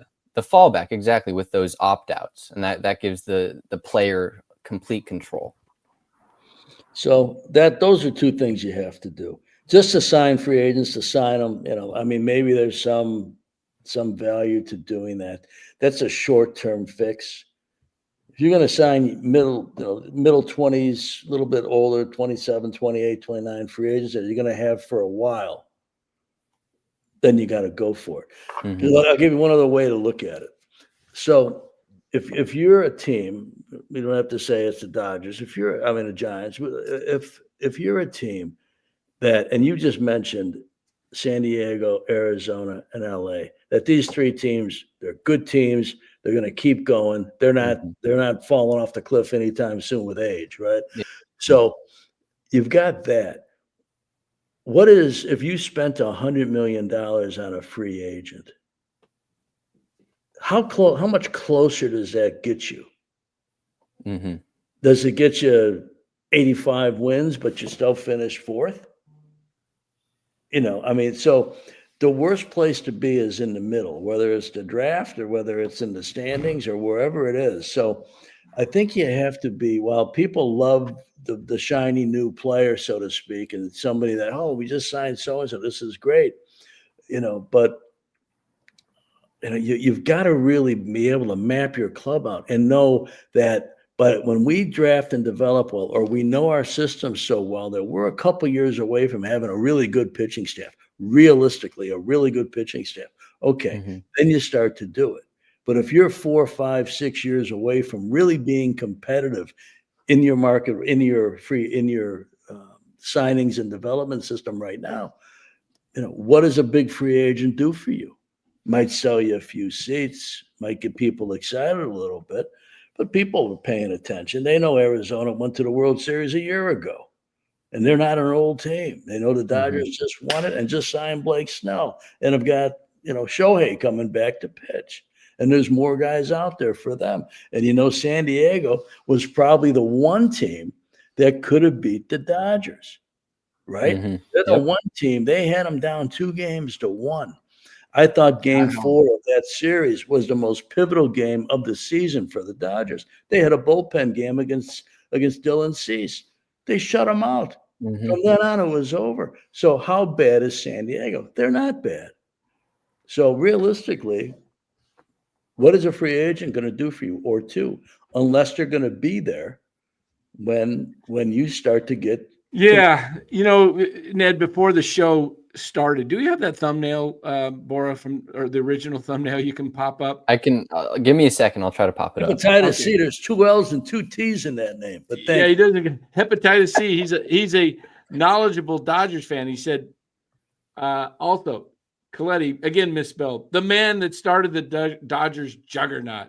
Yeah, we were just talking about hepatitis. I hope you're feeling better. Just before hepatitis C. And Ned, I just have a question.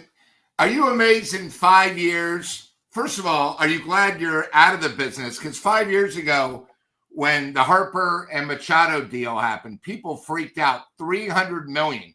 Are you surprised in a quick 5 years? Now we're talking 700, 800 million. That's my question. And second of all, great job with the Sharks. They're competitive. They're fun to watch.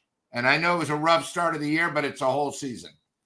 Yeah, Mike Greer, the GM, has done a phenomenal job. Really has taken us from really a place of having no really great young players coming, and also being up against the salary cap. Where now, I mean, you saw last night's game. I'm guessing, between Eklund and Smith and Celebrini, and there's still more coming. And we have cap space, so that's not easy to do. It's the biggest difference I've noticed, having worked in both sports, and I've been in hockey now for maybe 6-7 years. The money, yeah, you know what? I can remember when Kevin Brown signed with the Dodgers, and it may have been the first $100 million deal or about, right? And people were like blown away. I mean, I can remember Sabes and I were flying to the winter meetings, and we had a layover someplace, and that's when the news broke, and we looked at each other like, "Oh my gosh, how does anybody compete with this? That's $100 million, right?" And then A-Rod signed for 252, I think, years after that. Years ago, I think there were 3 different times I may have done the largest contract in baseball at the time. The first one was Ryan Sandberg. Okay. So we paid Ryan Sandberg $28 million for 4 years, $7 million a year. And people went crazy. How could you do this? First of all, he was a Hall of Fame player. And you start there, still youthful at that point in time. And, we had, quote, underpaid him in his earlier years. And so, we did 28 for 4, $7 million a year. And it was like, how are we going to afford this?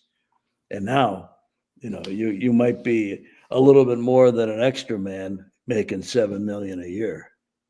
So that's just how it escalates. Wow. If money wasn't there, they wouldn't be doing it. But the think money's there, and they're TV getting streaming. They're getting $200 million through revenue sharing each team. So I don't know why some teams don't spend. Robert, one of our members, said, "Ned, what are your thoughts on development of Will Smith and Macklin Celebrini?" Oh, I think they're going to be great players. I think, it takes a while to get your feet wet, so to speak. It doesn't just happen overnight. Just because you're heralded as an amateur doesn't mean you're going to come in and set the league on fire. That rarely ever happens. But I think we're starting to see Will get a little bit more comfortable. Tremendous player, tremendous young person. And Macklin too. I mean, you watch him. I tell you what, watching last night's game, and I had another game in Anaheim that I was scouting, so I was kind of watching us, between periods and that way, and seeing, he's been scoring well when he came back from the injury, but seeing the look on his face when he scored, like the excitement, the joy, they are going to be great young players, and Eklund is right with them, and we've got other players that are drafting people have done a great job with, that are going to be coming up here too. So, well, this is a great. Wow, but it's going to be a star-studded team of young players in time. This is what's awesome. Dan, we beat the Kings 7-2. In case you didn't watch the game last. Oh, I know. I saw it. But this is what's great. Today, there's a Twitter poll that went out, and it was, which Bay Area team wins the next championship? Warriors, 49ers, Giants, or Sharks? I picked the Sharks because they have had the foresight to rebuild, where the Niners are getting old, the Giants are whatever, and the Warriors have a shot if they make a couple deals this year, so they have that outside shot. They could get there. But I think the Sharks, this is the way you have to do it. We've seen it in baseball, Ned. We've seen we saw the Houston Astros do it years ago, and they've been competitive ever since they won. They lost 100 games 2 or 3 years in a row, and then they got all those guys, Altuve and Correa and Springer and Baltimore Orioles. Baltimore. Yep, Baltimore. As we talk about the Giants, I mean, is that a way to go? I don't know. I don't know if the market holds that. Well, that was originally our topic tonight before the Blake's. We literally went live, and the Blake Snell news broke 2 minutes after we went live. And you want to see the thumbnail? Should I show the thumbnail? Yeah, show the thumbnail. Timing is everything. Yeah. Pick a lane, Giants. You got the fast lane, which is the contenders. You got the rebuilders, the Sox and Rockies. And then, I mean, we could have put a bunch of other teams, but have been too crowded. The Giants choose either spend money to try and contend or tear it down and rebuild. You could go ahead and remove that. I know that picture wasn't taken in LA or San Francisco because there was no traffic. Yeah, exactly. Yeah. I did a little video today, Ned, and this, I want to know if this is just a wild, crazy thought, or is this something that it seems like it's something the Dodgers know how to do. I was making a move for the Giants to say, if the Giants really want to, this is about contending, not trying to, if you want to contend for 25, my plan was go sign Snell, go sign Burns, go sign Flaherty, and then you only have one guy there with a qualifying offer, and that's Burns. Then trade Webb because you've added and you get rid of that salary and you bring in a really good young player for Webb, and you get rid of some of your other stuff that you can, that's movable, that's contract wise, and you stay below the CBT, which is what the Giants want to do. But now you have a pitching staff of Burns, Snell, Flaherty, Robbie Ray, and Kyle Harrison or somebody else. And you still have the money to go sign a Hassan Kim. And you got a young player that's ready to play for Webb. And now you've got a nucleus of a young team with strong pitching.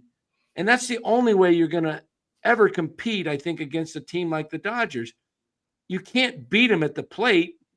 You're going to have to beat them pitching. Is that a feasible plan that a team that would, I mean, that's what I would do. Maybe I'm way off. Maybe that's nuts. But the Giants could do that if they were willing to spend the money.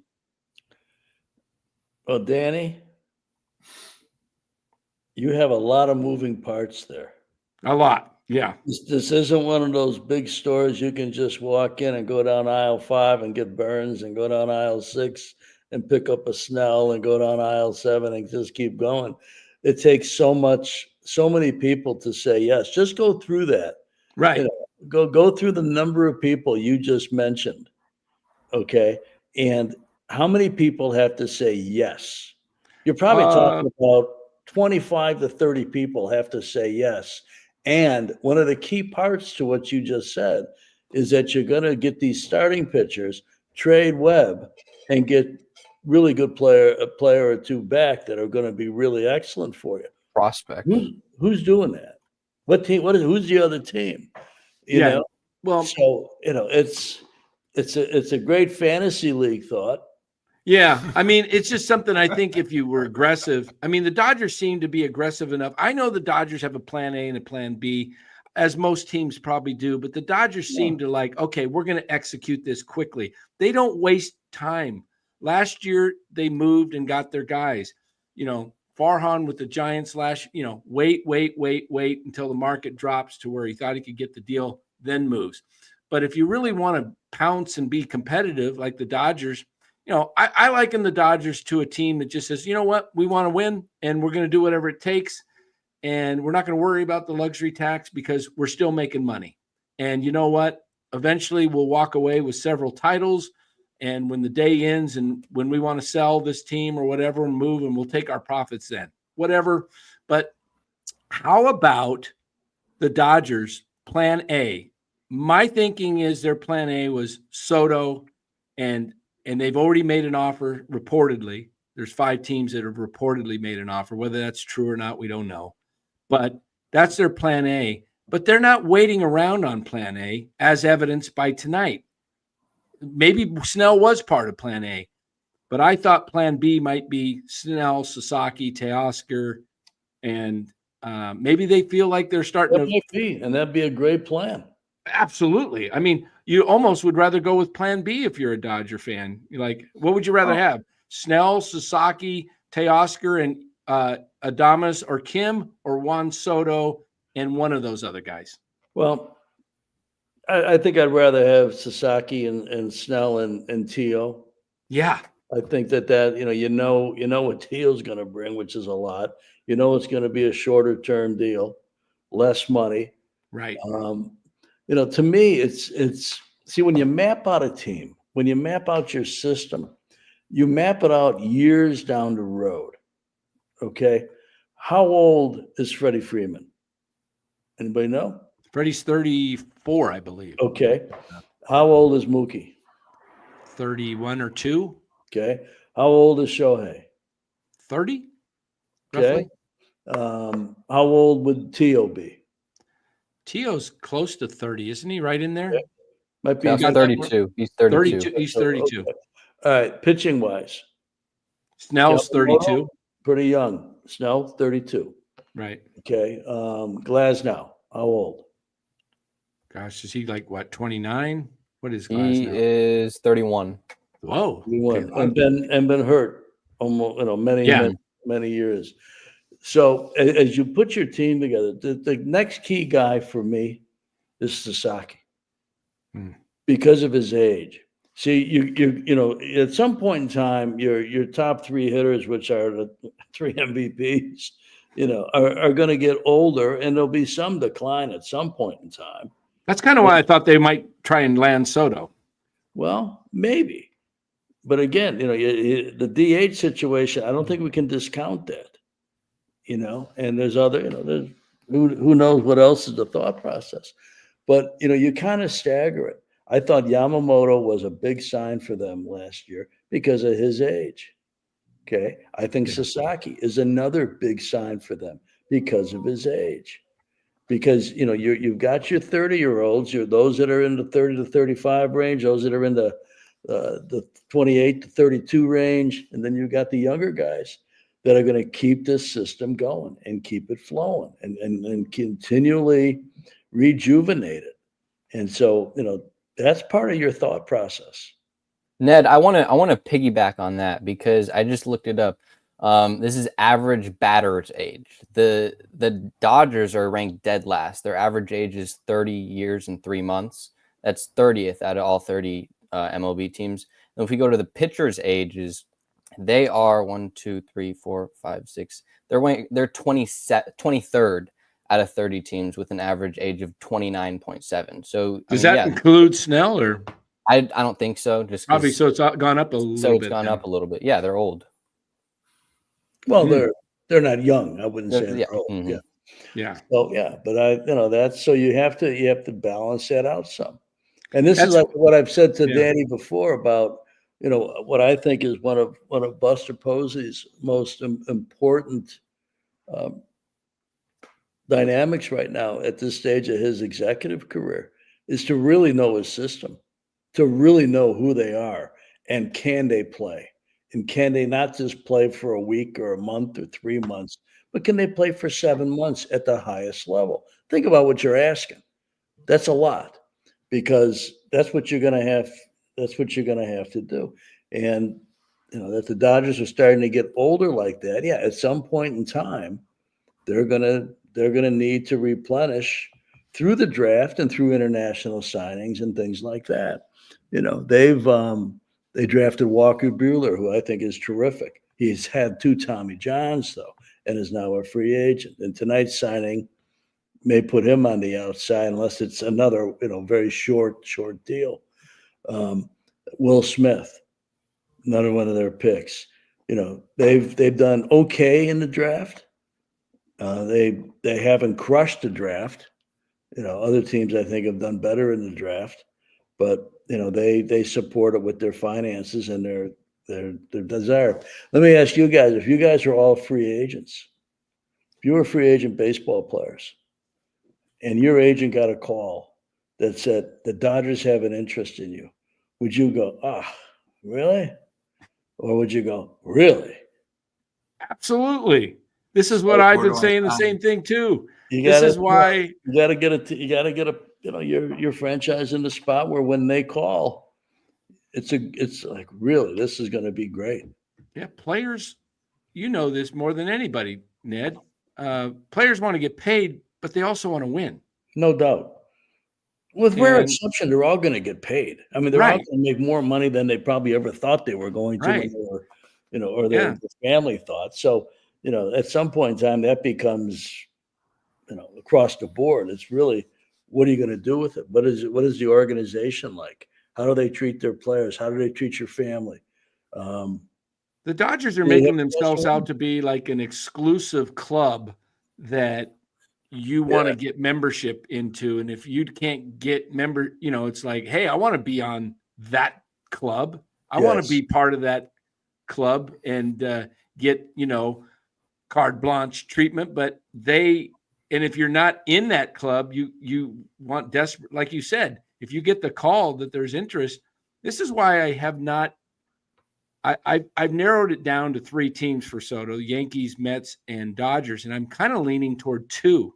I'm leaning toward Mets and Dodgers because I think if it comes down to Soto's decision, once he gets wined and dined by the organization, which he already has met with them, but if he gets the full court press of like, here's what we can offer you, you're going to play in front of 56,000 fans every night at home.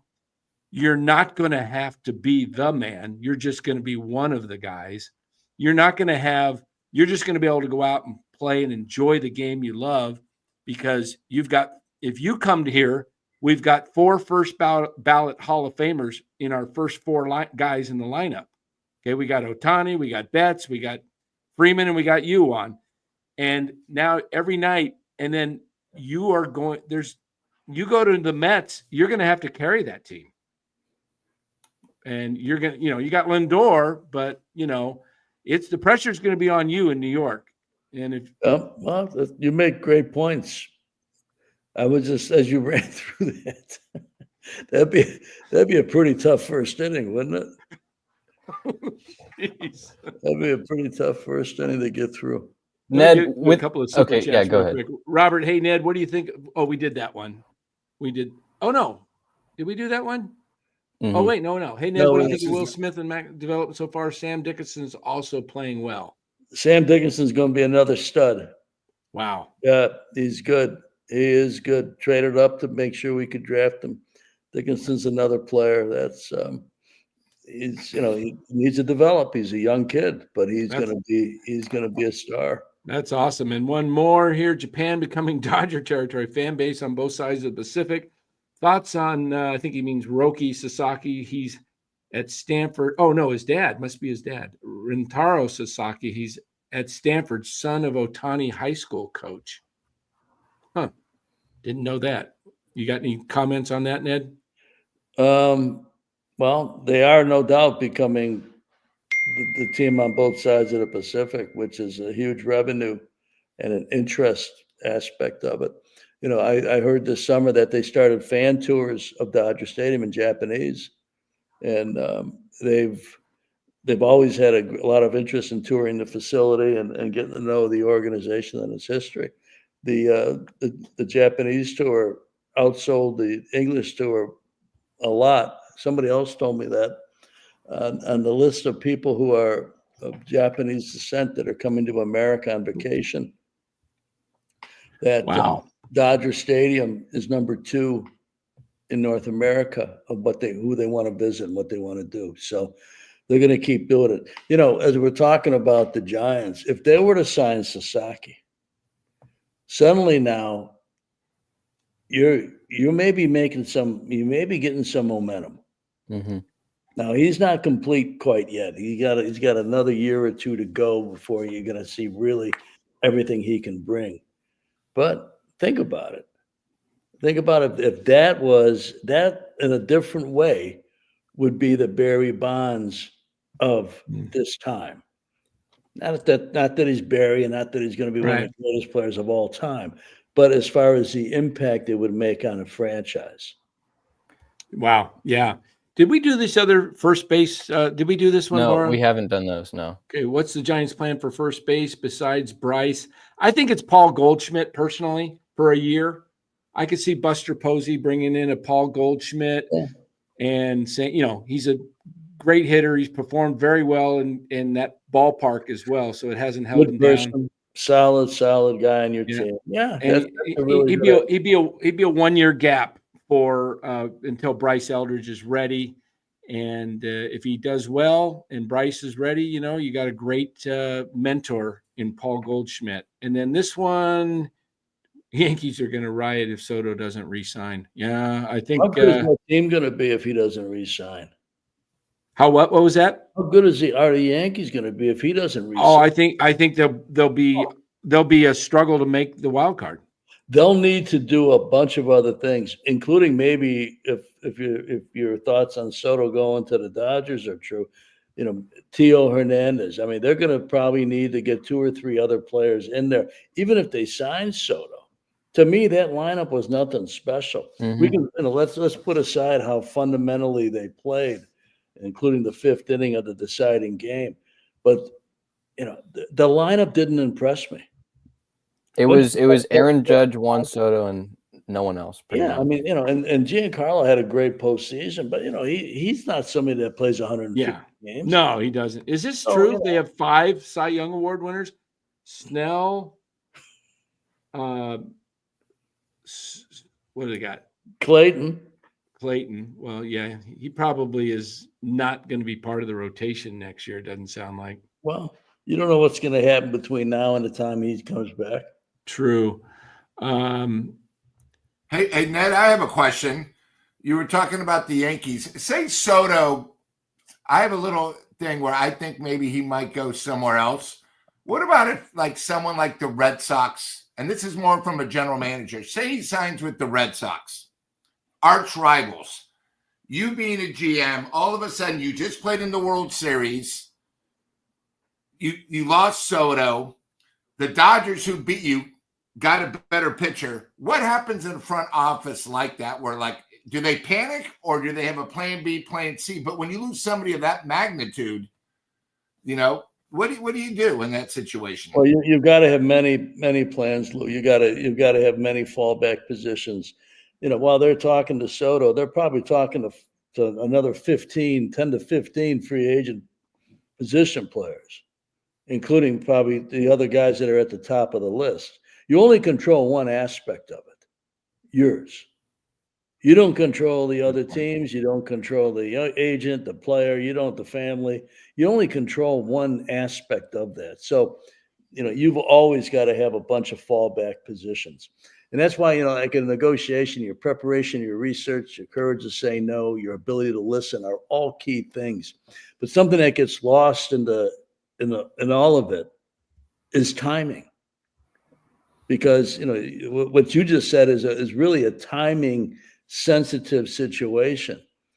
Because if Soto is going to wait until the Super Bowl to sign, okay, you can't be waiting on that. There'll be nobody left. So the timing aspect in every negotiation is really, really vital, and keeping your options open. Ned, have you ever had a situation as a GM where you had a deal in place with an agent, kind of an agreement, handshake deal type thing, but it wasn't signed yet, where it ended up falling through and they went and signed somewhere else, or vice versa? Yeah, a couple times, but you learn that there's no such thing as close. Mm-hmm. You either do or you don't. And until you have a letter of agreement that's been signed off on, and it's going to be, pending a physical by your own doctors that the athlete passes. Until you get to that point, it doesn't matter. So yeah, I've had players that you got to the 5-yard line on and going some other place. It happens probably every year. Do you ever have plans where you like, okay, I want to get this guy first, and then as soon as I get this guy, I want to try and lock this guy in, and you're working both? You can, but again, it's tough. It's not that easy. Tough. I can imagine it'd be very how many difficult. people? I'll go back to what I asked you, a half hour ago. How many people need to say yes? Right. You can line it up any way you want to line it up. The truth is that you control a very small percentage of that process. Yeah, this is why I a lot of people, I hear people on these shows and stuff saying, "Oh, the Giants should just go get this guy, get this guy." And it's like, well, you don't even know, number one, if the guy wants to come. Number two, it's like there's 29 other teams that might have a say in this. Exactly. Many times a player is going to tell an agent, look, this is the place I really want to be. Maybe two places I really want to be. So talk for a month, keep raising the ante. Don't lose the team I want to go to, and get them to pay as much as possible. For the player, it's a win-win. They get to go to the team that they want to go to, and they get to a salary that continues to escalate as the negotiation goes on. But it's rare that a player would have 10 teams on a list he'd go to. Yeah. Some, but this must rule out, I would think, because it was reported that Max Fried, who grew up in LA, wanted to be a Dodger. I can't see that happening now with Blake Snell, unless they're making some kind of trades or something. But, if they sign Sasaki, they have like you said, they're going to need a 6-man rotation.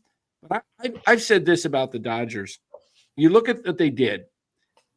They got through San Diego and the Mets and the Yankees with 3 starting pitchers. Yep. And those pitchers happened to pitch the best ball they pitched all year. So the timing of it was impeccable, and it was critical that they came through. Otherwise, their bullpen would have got blown up in those playoffs.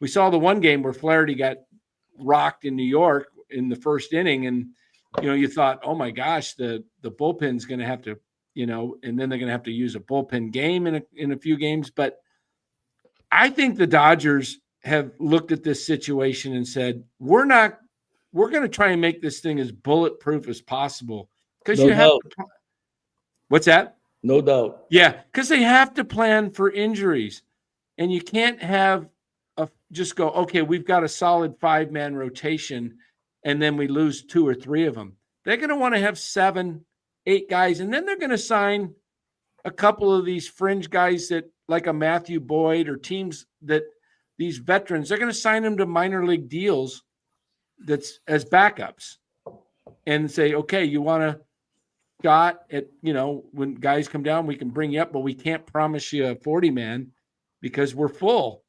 But that's going to happen when they have guys that don't have jobs one day, and they're going to go, well, I'll go to the Dodgers. No doubt. There's also, the depth of an organization's pitching staff. You can, if you have a pitcher that has had an injury history, but when healthy is really effective, you don't have to run that pitcher out there in April and May. You can run that pitcher out there later. The one thing they do many things terrifically, but one of them is they play the long game with everybody. So the thought process here isn't, wow, look at their rotation. No, maybe Glasnow takes a little bit of time off here and there, so that when you get to October, he's still feeling good. You go all up and down the list. Are you going to have to rush Clayton back now? No. So that's how you really build it the way that they built it is, you have 162 games that you probably need, starting pitching. You're going to have bullpen games or openers or whatever. Let's say you need 140. Where are you going to get them? Well, the more you got, the less that they have to go out there. You care about the production and the longevity of it and the endurance of it. Huge to have endurance with your talent. Not that you're by the time you get to August, you can't lift your arm anymore. So what they did tonight adds to that for everybody. It's a domino effect. This helps their entire rotation, not just the name and the quality of Blake Snell, but it helps them continue to monitor everybody else that they've got and give them a chance. Give them a chance to be better than everybody in September and October. Think about that. If your ace on your staff has got 150 innings on September 15th, and you're in a neck-and-neck battle with 2 other teams, and their ace has got 195, 200 innings, and has been out there 5 or 6 more times, all of that stuff adds up. That's another Right. reason why the Yankees, I don't think, had any chance against the Dodgers whatsoever, even if they played better defensively and executed, ran the bases better. They just didn't have enough to go out there and match up with their bullpen, let alone their Right. starting pitching. Right. Wow. Yeah, and you talk about bullpen. That's an area the Dodgers could probably add to as well, because that's, like I say, you want to join the club, get into Club Med. Ned, know? speaking about the Dodgers, and they're signing everybody. They're the team to beat. They just won the World Series. They're going to be the favorites. And you were talking about destinations earlier. Does a team like the Dodgers, the willingness and the way they just spend and spend and spend, and they trade for guys that if they want a player, they'll get a player. Does that affect the free agent market for the Giants, the Padres, the D-backs, and the Rockies? Like, do free agents see that the Dodgers are just signing everybody and they're this juggernaut? Does that affect how free agents might not want to come to the Giants, Padres, or D-backs? Or does that? Good. That's a good point. If you're going, if all the money's the same, and you have a better chance to win elsewhere, you probably take that into consideration. Right. Barring really a lot of injury, Dodgers are going to the playoffs. Yeah. Right. They're in. Okay, we're months away from the first pitch, but they're in basically. So Right, and they talk like that. They already they plan that way. You've just eliminated one of the teams in your division. It's really now a 2-team race with San Diego and Arizona, by and large, right? Yeah. And so the Giants, you're going to make it a 3-team race to finish second. Wow. Let me get a couple super chats real quick. He was talking about different Sasaki. Okay, Rintaro is a 18, 19-year-old first base freshman. Okay, at Stanford, chose to go to college ball rather than enter the NPB. Okay, he wants to enter MLB early. Interesting. That's a way to get in early without having to worry about being posted.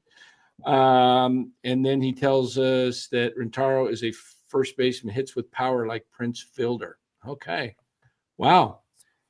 That's that is a way to play 3 years of college ball and enter the draft. Yep. Wow. Another one from Fuji. Japan becoming that was an earlier one. Yeah, we did read that one. That's okay. So hey Ned, when you talked about you and Brian taking your walks late night, when you're going against somebody, a powerhouse like the Dodgers, when you're walking at night, you're just figuring out how can we get closer. That's why you got to have these walks, trying to put your minds together of how you can get to that next level so you can be competitive with the Dodgers. Am I right? You remember you always talked about your well, there's only, again, it's you can't control what another team is going to do. And your responsibility is to build as great a team as you can. Your team, your city, your franchise. That's the goal, because you have no control over anything else that's going on. You can't tell the Dodgers stop signing players. You can't, there's no control in that. So you build your best. You build your best, and you hope that they play hard, and you hope that in head-to-head matchups that, you know what, they compete.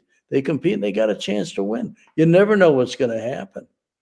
A lot of the teams that I was with, that we ended up going to the postseason, and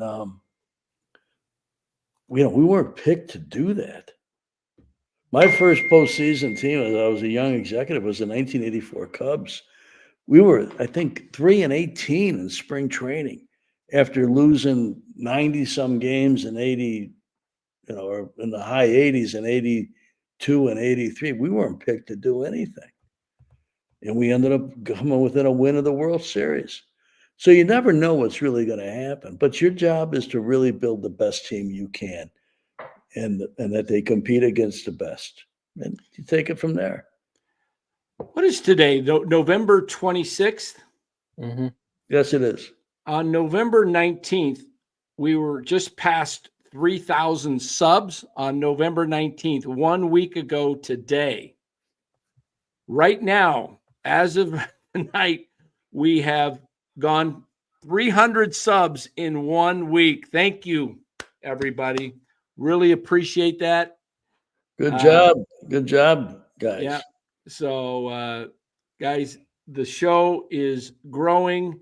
It's almost unstoppable right now.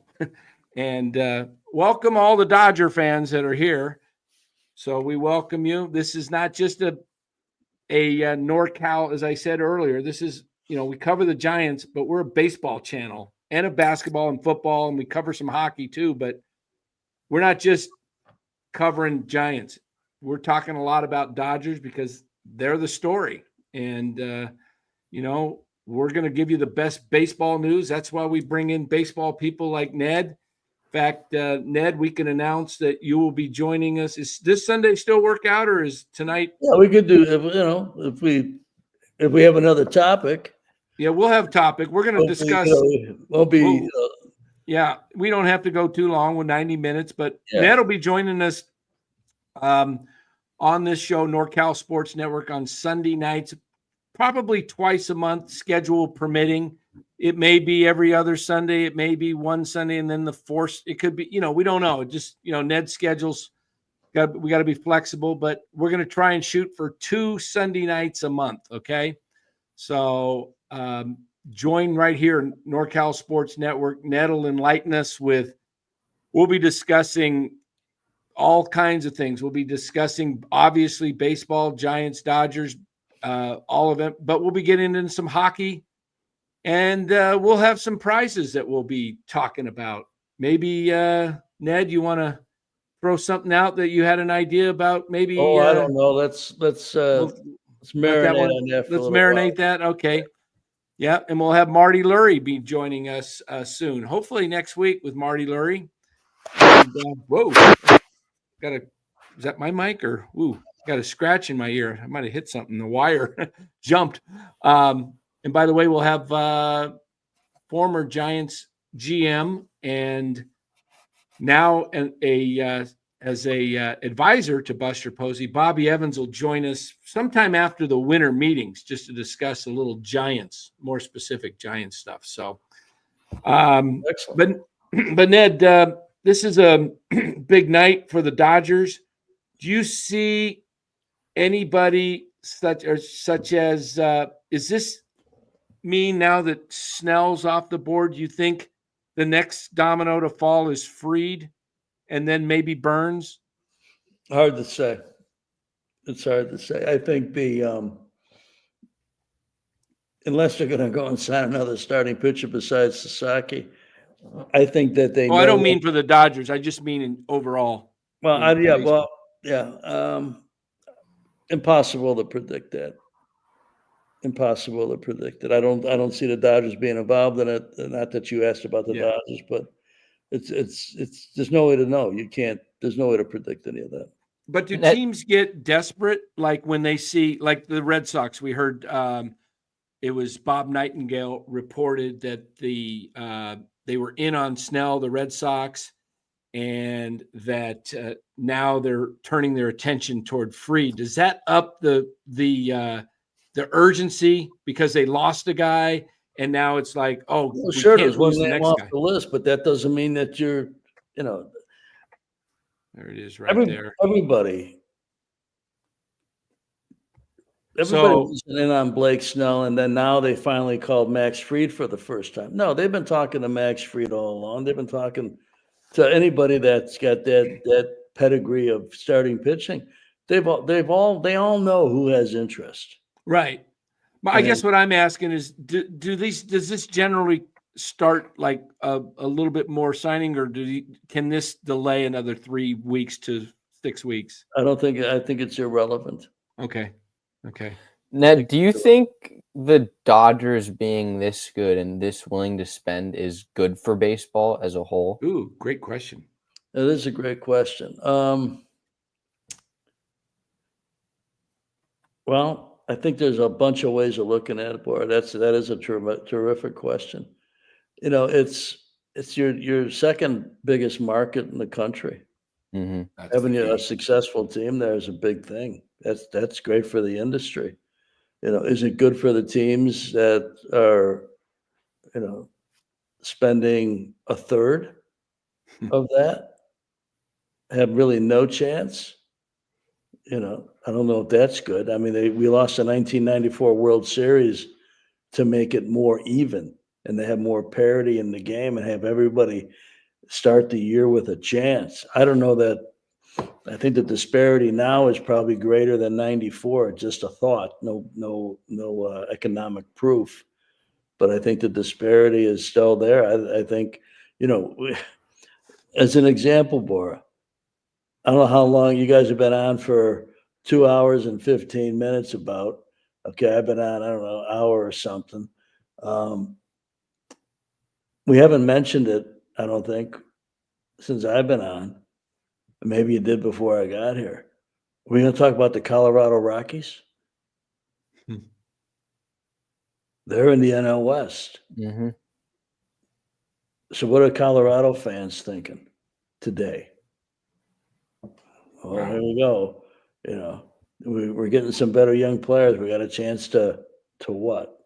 To finish fifth or fourth. Yeah, we're going to battle a team for fourth place. So, is that good? Can the Pittsburgh Pirates compete with some of the teams in their division with what they spend? And in one division, you got the Phillies and the Mets, both with massively high payrolls and great teams. Miami, what are they spending? Mm-hmm. I mean, they may be spending a little bit more than the Dodgers spent on Blake Snell tonight. I mean, so is that good for the game? I don't know that it is. Is it good for the game that your two major markets have got 3 great teams in them that all went to the Final Four, if you want to call it that? At the Mets and the Dodgers and one, in the NLCS and the Yankees and the Dodgers in the World Series. So you had New York and LA. I mean, prominent. Yeah. So, I kind of like a the dominant team personally in sports because, you saw UConn women, saw UCLA basketball with John Wooden. Yep. You saw it with the Yankees from 49 to 53. The Golden State Warriors even were kind of the villain for a few years, and had not KD and Klay Thompson got hurt, they would have won 3 in a row, and who knows what they would have done. I think it elevates teams to do better. It's like, okay, you want to compete? We got to step up our game a little bit in the front office, and we got to spend some more money. And I think it's good to see a team get knocked off that is Goliath. Let's see David come in and knock off a Goliath, so to speak. We saw the Diamondbacks almost do it a couple years ago. Unexpected. Now, they were playing Texas, but it wasn't like the Dodgers. But the fact is, the Dodgers, like you said, Ned, they're going to the playoffs, but there's no guarantee. They almost got knocked off this year. No, but again, it's the overall season. Right. I mean, the That's overall. why I think this year was so great for Kansas City and Detroit. Yeah. Who thought that they were going to be in the postseason? Yeah. I mean, that to me is probably as poignant a story as any story we could talk about. Is that teams Even that weren't Pittsburgh. expected to do it, that were years away. KC lost how many games a year before? 100 and something they lost, and here they go to the playoffs, and they knocked Baltimore out. Mm-hmm. I don't think they gave up. Did they give up a run in that series? I don't even think they gave up a run in that series. They won 2 out of 3 or first 2. But that to me is as good a story as anything. To your point, the David beating the Goliath. But is it easy? Is it happening all the time? No, it's rare. That's what the Angels are kind of doing, right? They're kind of, they've struggled, and they're signing all these guys to. I mean, they get Kikuchi. I mean, they got Kikuchi, and they got Kyle Hendricks, I think, and Travis d'Arnaud. Well, you look at the Royals last year; they signed Waka and Seth Lugo, and they were instrumental in that pitching staff getting him to No the doubt. playoffs. And you can do this but they operated in December. A lot of teams waited.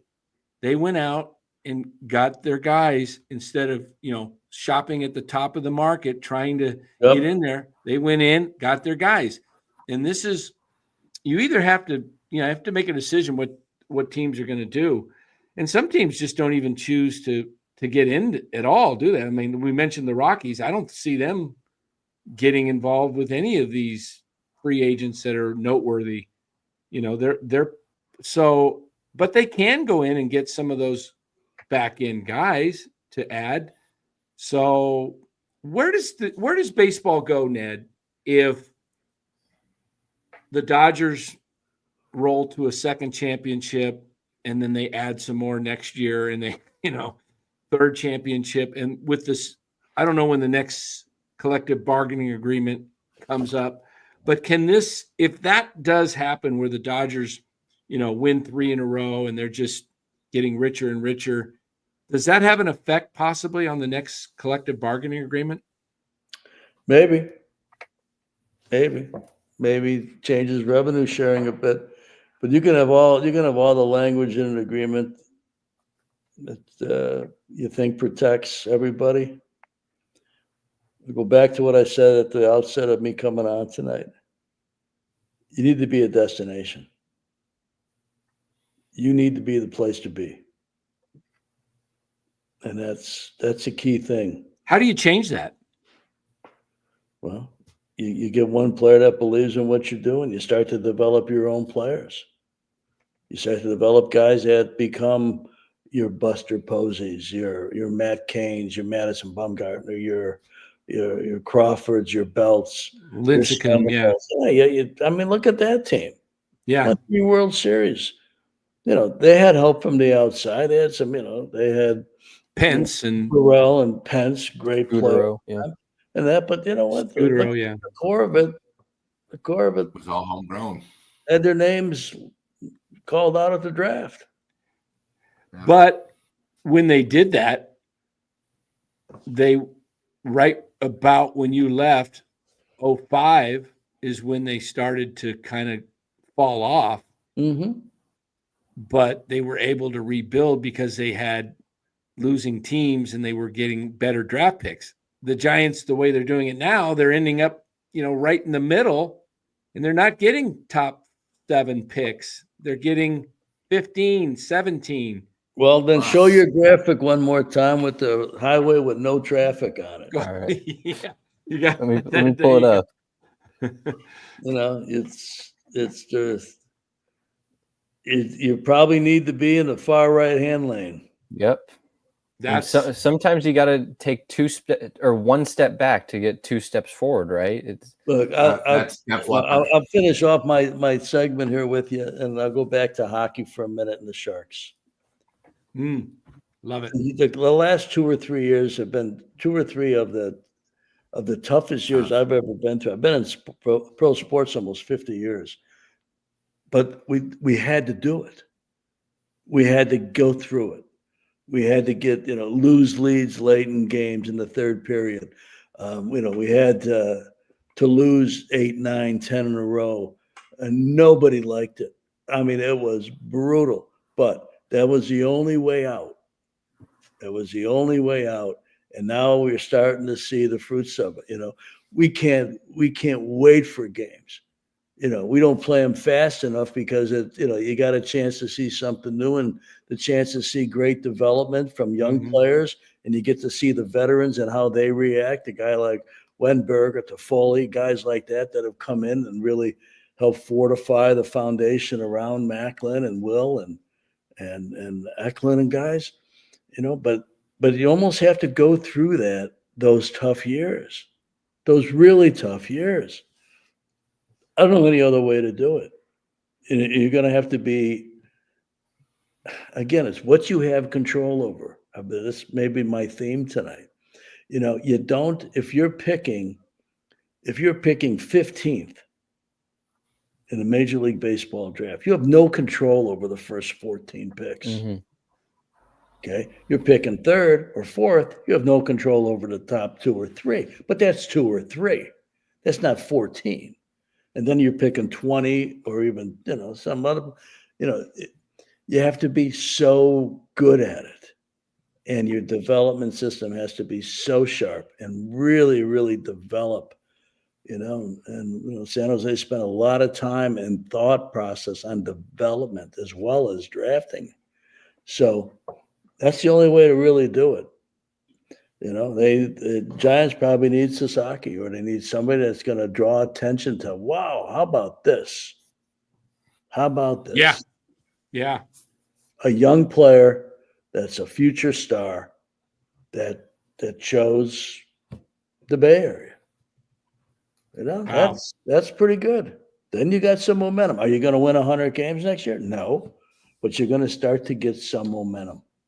Yeah. And you're going to open up another revenue source in Japan, and more Japanese players are going to be thinking, well, the Dodgers, they're great. You know what?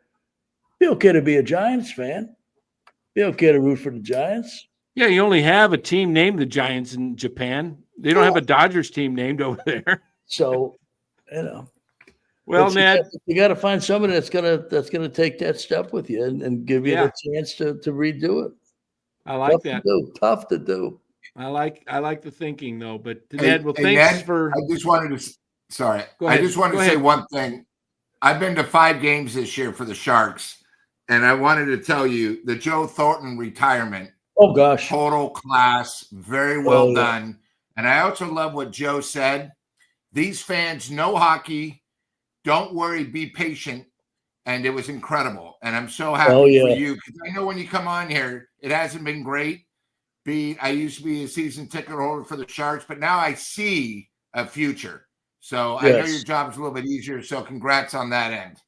Thank you. Yeah, I mean, as I said, my career has been phenomenal, and a lot of people have really, really contributed, and we're still a long way away, but we're on the path. Oh yeah, but you guys also had a rough time because you had some bad contracts, some bad signings, but now that's behind you. Now it's only a destination again. You got to pay the price. Yeah. And the price is patience, and the price is defeat sometimes. But and going back to Joe Thornton, I mean, one of the not only one of the great players that I've been blessed to get to know, but one of the great people. I mean, I'll tell you a real quick story. I met Joe his first year when he was traded from the Bruins to the Sharks. Dear friends with Doug Wilson, who made the deal. And I'd be around San Jose once in a while. I was still working in San Francisco, so we'd go down to the tank all the time. And then I went to LA, and I had met Joe, and I would see Joe maybe once a year. I'd be downstairs after a game waiting for Doug Wilson or waiting for one of their players or a coach. And Joe Thornton would come out and he goes, "Hey, Ned, how you doing? Great to see." I mean, how many people does Joe Thornton know? And he sees me once a year for like a decade. And he would start in, "Hey, I saw you guys did this. I saw the Dodgers did that. I saw that." And I thought, how many people think like that?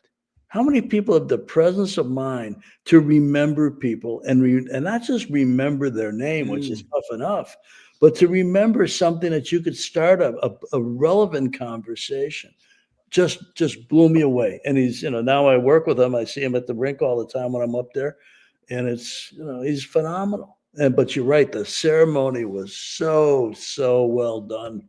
So much love for him, and so much love coming back from him and his family to the great Shark fans. Great stuff. Yeah, people forget that was an incredible trade we got. So people think he was with the Sharks from day one. He wasn't. So no. I just wanted to commend you on that. Well, commend. I'm pretty far down the list on the being commended, but I appreciate it. Well, the organization appreciates it. Great having you on. It was a treat tonight. We weren't expecting a big signing like this to come down, but it happened while we were live. So great that you reached out. And we'll Sunday night works for you? I think so, yeah. All right, 8:00, everybody. We'll have Ned Colletti back on Sunday night after you've had 4 days off of stuffing yourself with turkey and leftovers. Well, I'll be in San Jose for 2 games on Friday and another game on Saturday. So don't think I'm sleeping over here. Yeah. All right. We got So the Ned will be back. The Barracuda's playing good too, Lou. They got a nice arena Again. over there, and they're playing well. Yeah, They're playing well. So that's awesome. things are Well, looking up. we're grateful to have you on. We'll have you back Good. on Sunday night at 8:00 Pacific time. The great Ned Colletti will talk baseball. We'll take your questions. In the meantime, we'll be back tomorrow night. And make sure, if you haven't already done so, please give us a like and a subscribe. And it's been great having you here on NorCal Sports Network. We will see you tomorrow. Watch our videos, guys. We'll be putting out some videos, especially you Dodger fans out there and Giants fans. A lot of Dodger videos coming out tomorrow, so you won't want to miss that. And we will be back sometime. Happy Thanksgiving. Yeah, you too, Ned. Happy Thanksgiving. We'll see you. Thanks. All right, everybody. Tomorrow night, Warriors, Oklahoma City Thunder post game. But we'll have lots of baseball for you tomorrow with some Dodger videos. So make sure you check those out. All the comments in the chat. Sorry, chat, would have loved to have gone through all the questions that you put up. Great questions. But when we have a guest on the magnitude of Ned, we want to make sure that we are, not inundating the chat with questions. We want to focus in on Ned. So, guys, thank you again. Appreciate it. Eddie Awesome K. to have him. Well, Eddie, we're growing. You can't beat growth. Oh, we just added another sub. Another sub. Look at that. They just shot up, guys. Let me show you the subs before we end the show. Give everybody a shout out for subscribing to NorCal Sports Network. Over 300 subs. We were at 33.05 when I put that up, Bora? I think so, yeah. Yeah, 3310. Giveaway. 5 more subs. It can't stop. You can't. This show is on its way to 3,500 soon. We'll have another giveaway when that happens. Clayton, thank you for just subscribing. Appreciate that. Says he loves us. I think he loves. Wait, hold on here. Oh, hit the wrong one. Love you guys. Thank you. Thank you. Jake, he's always loyal. Marcus, happy Thanksgiving to you and everybody else. We really do appreciate that. Eddie, just depressed. Just ignore that, Dan. You're a beautiful person. Thank you, Jake. The Eddies don't bother me. You know what? He can't stop the growth of the channel. That's for sure. And, we owe it all to you guys. We thank you because we try and put the best content out. And we know that if we put great content out, you'll come. As they said in Field of Dreams, Lou, what was it? If they built it, they will come. A couple more times there. It will come. There we go. Not here. I got it. Built it, they will come. If you built it, they will come. We're building it. We're building it, everybody. Thanks so much for subscribing. Appreciate everybody. We'll see you tomorrow night, and check out the videos. Make sure you like and comment on all our videos. It really helps. We can respond a lot more to the videos on YouTube that we put out and I try and respond to every one of your comments. I can't get to all of them in the chat, but I can get to them in YouTube. So thanks so much. We'll see you tomorrow.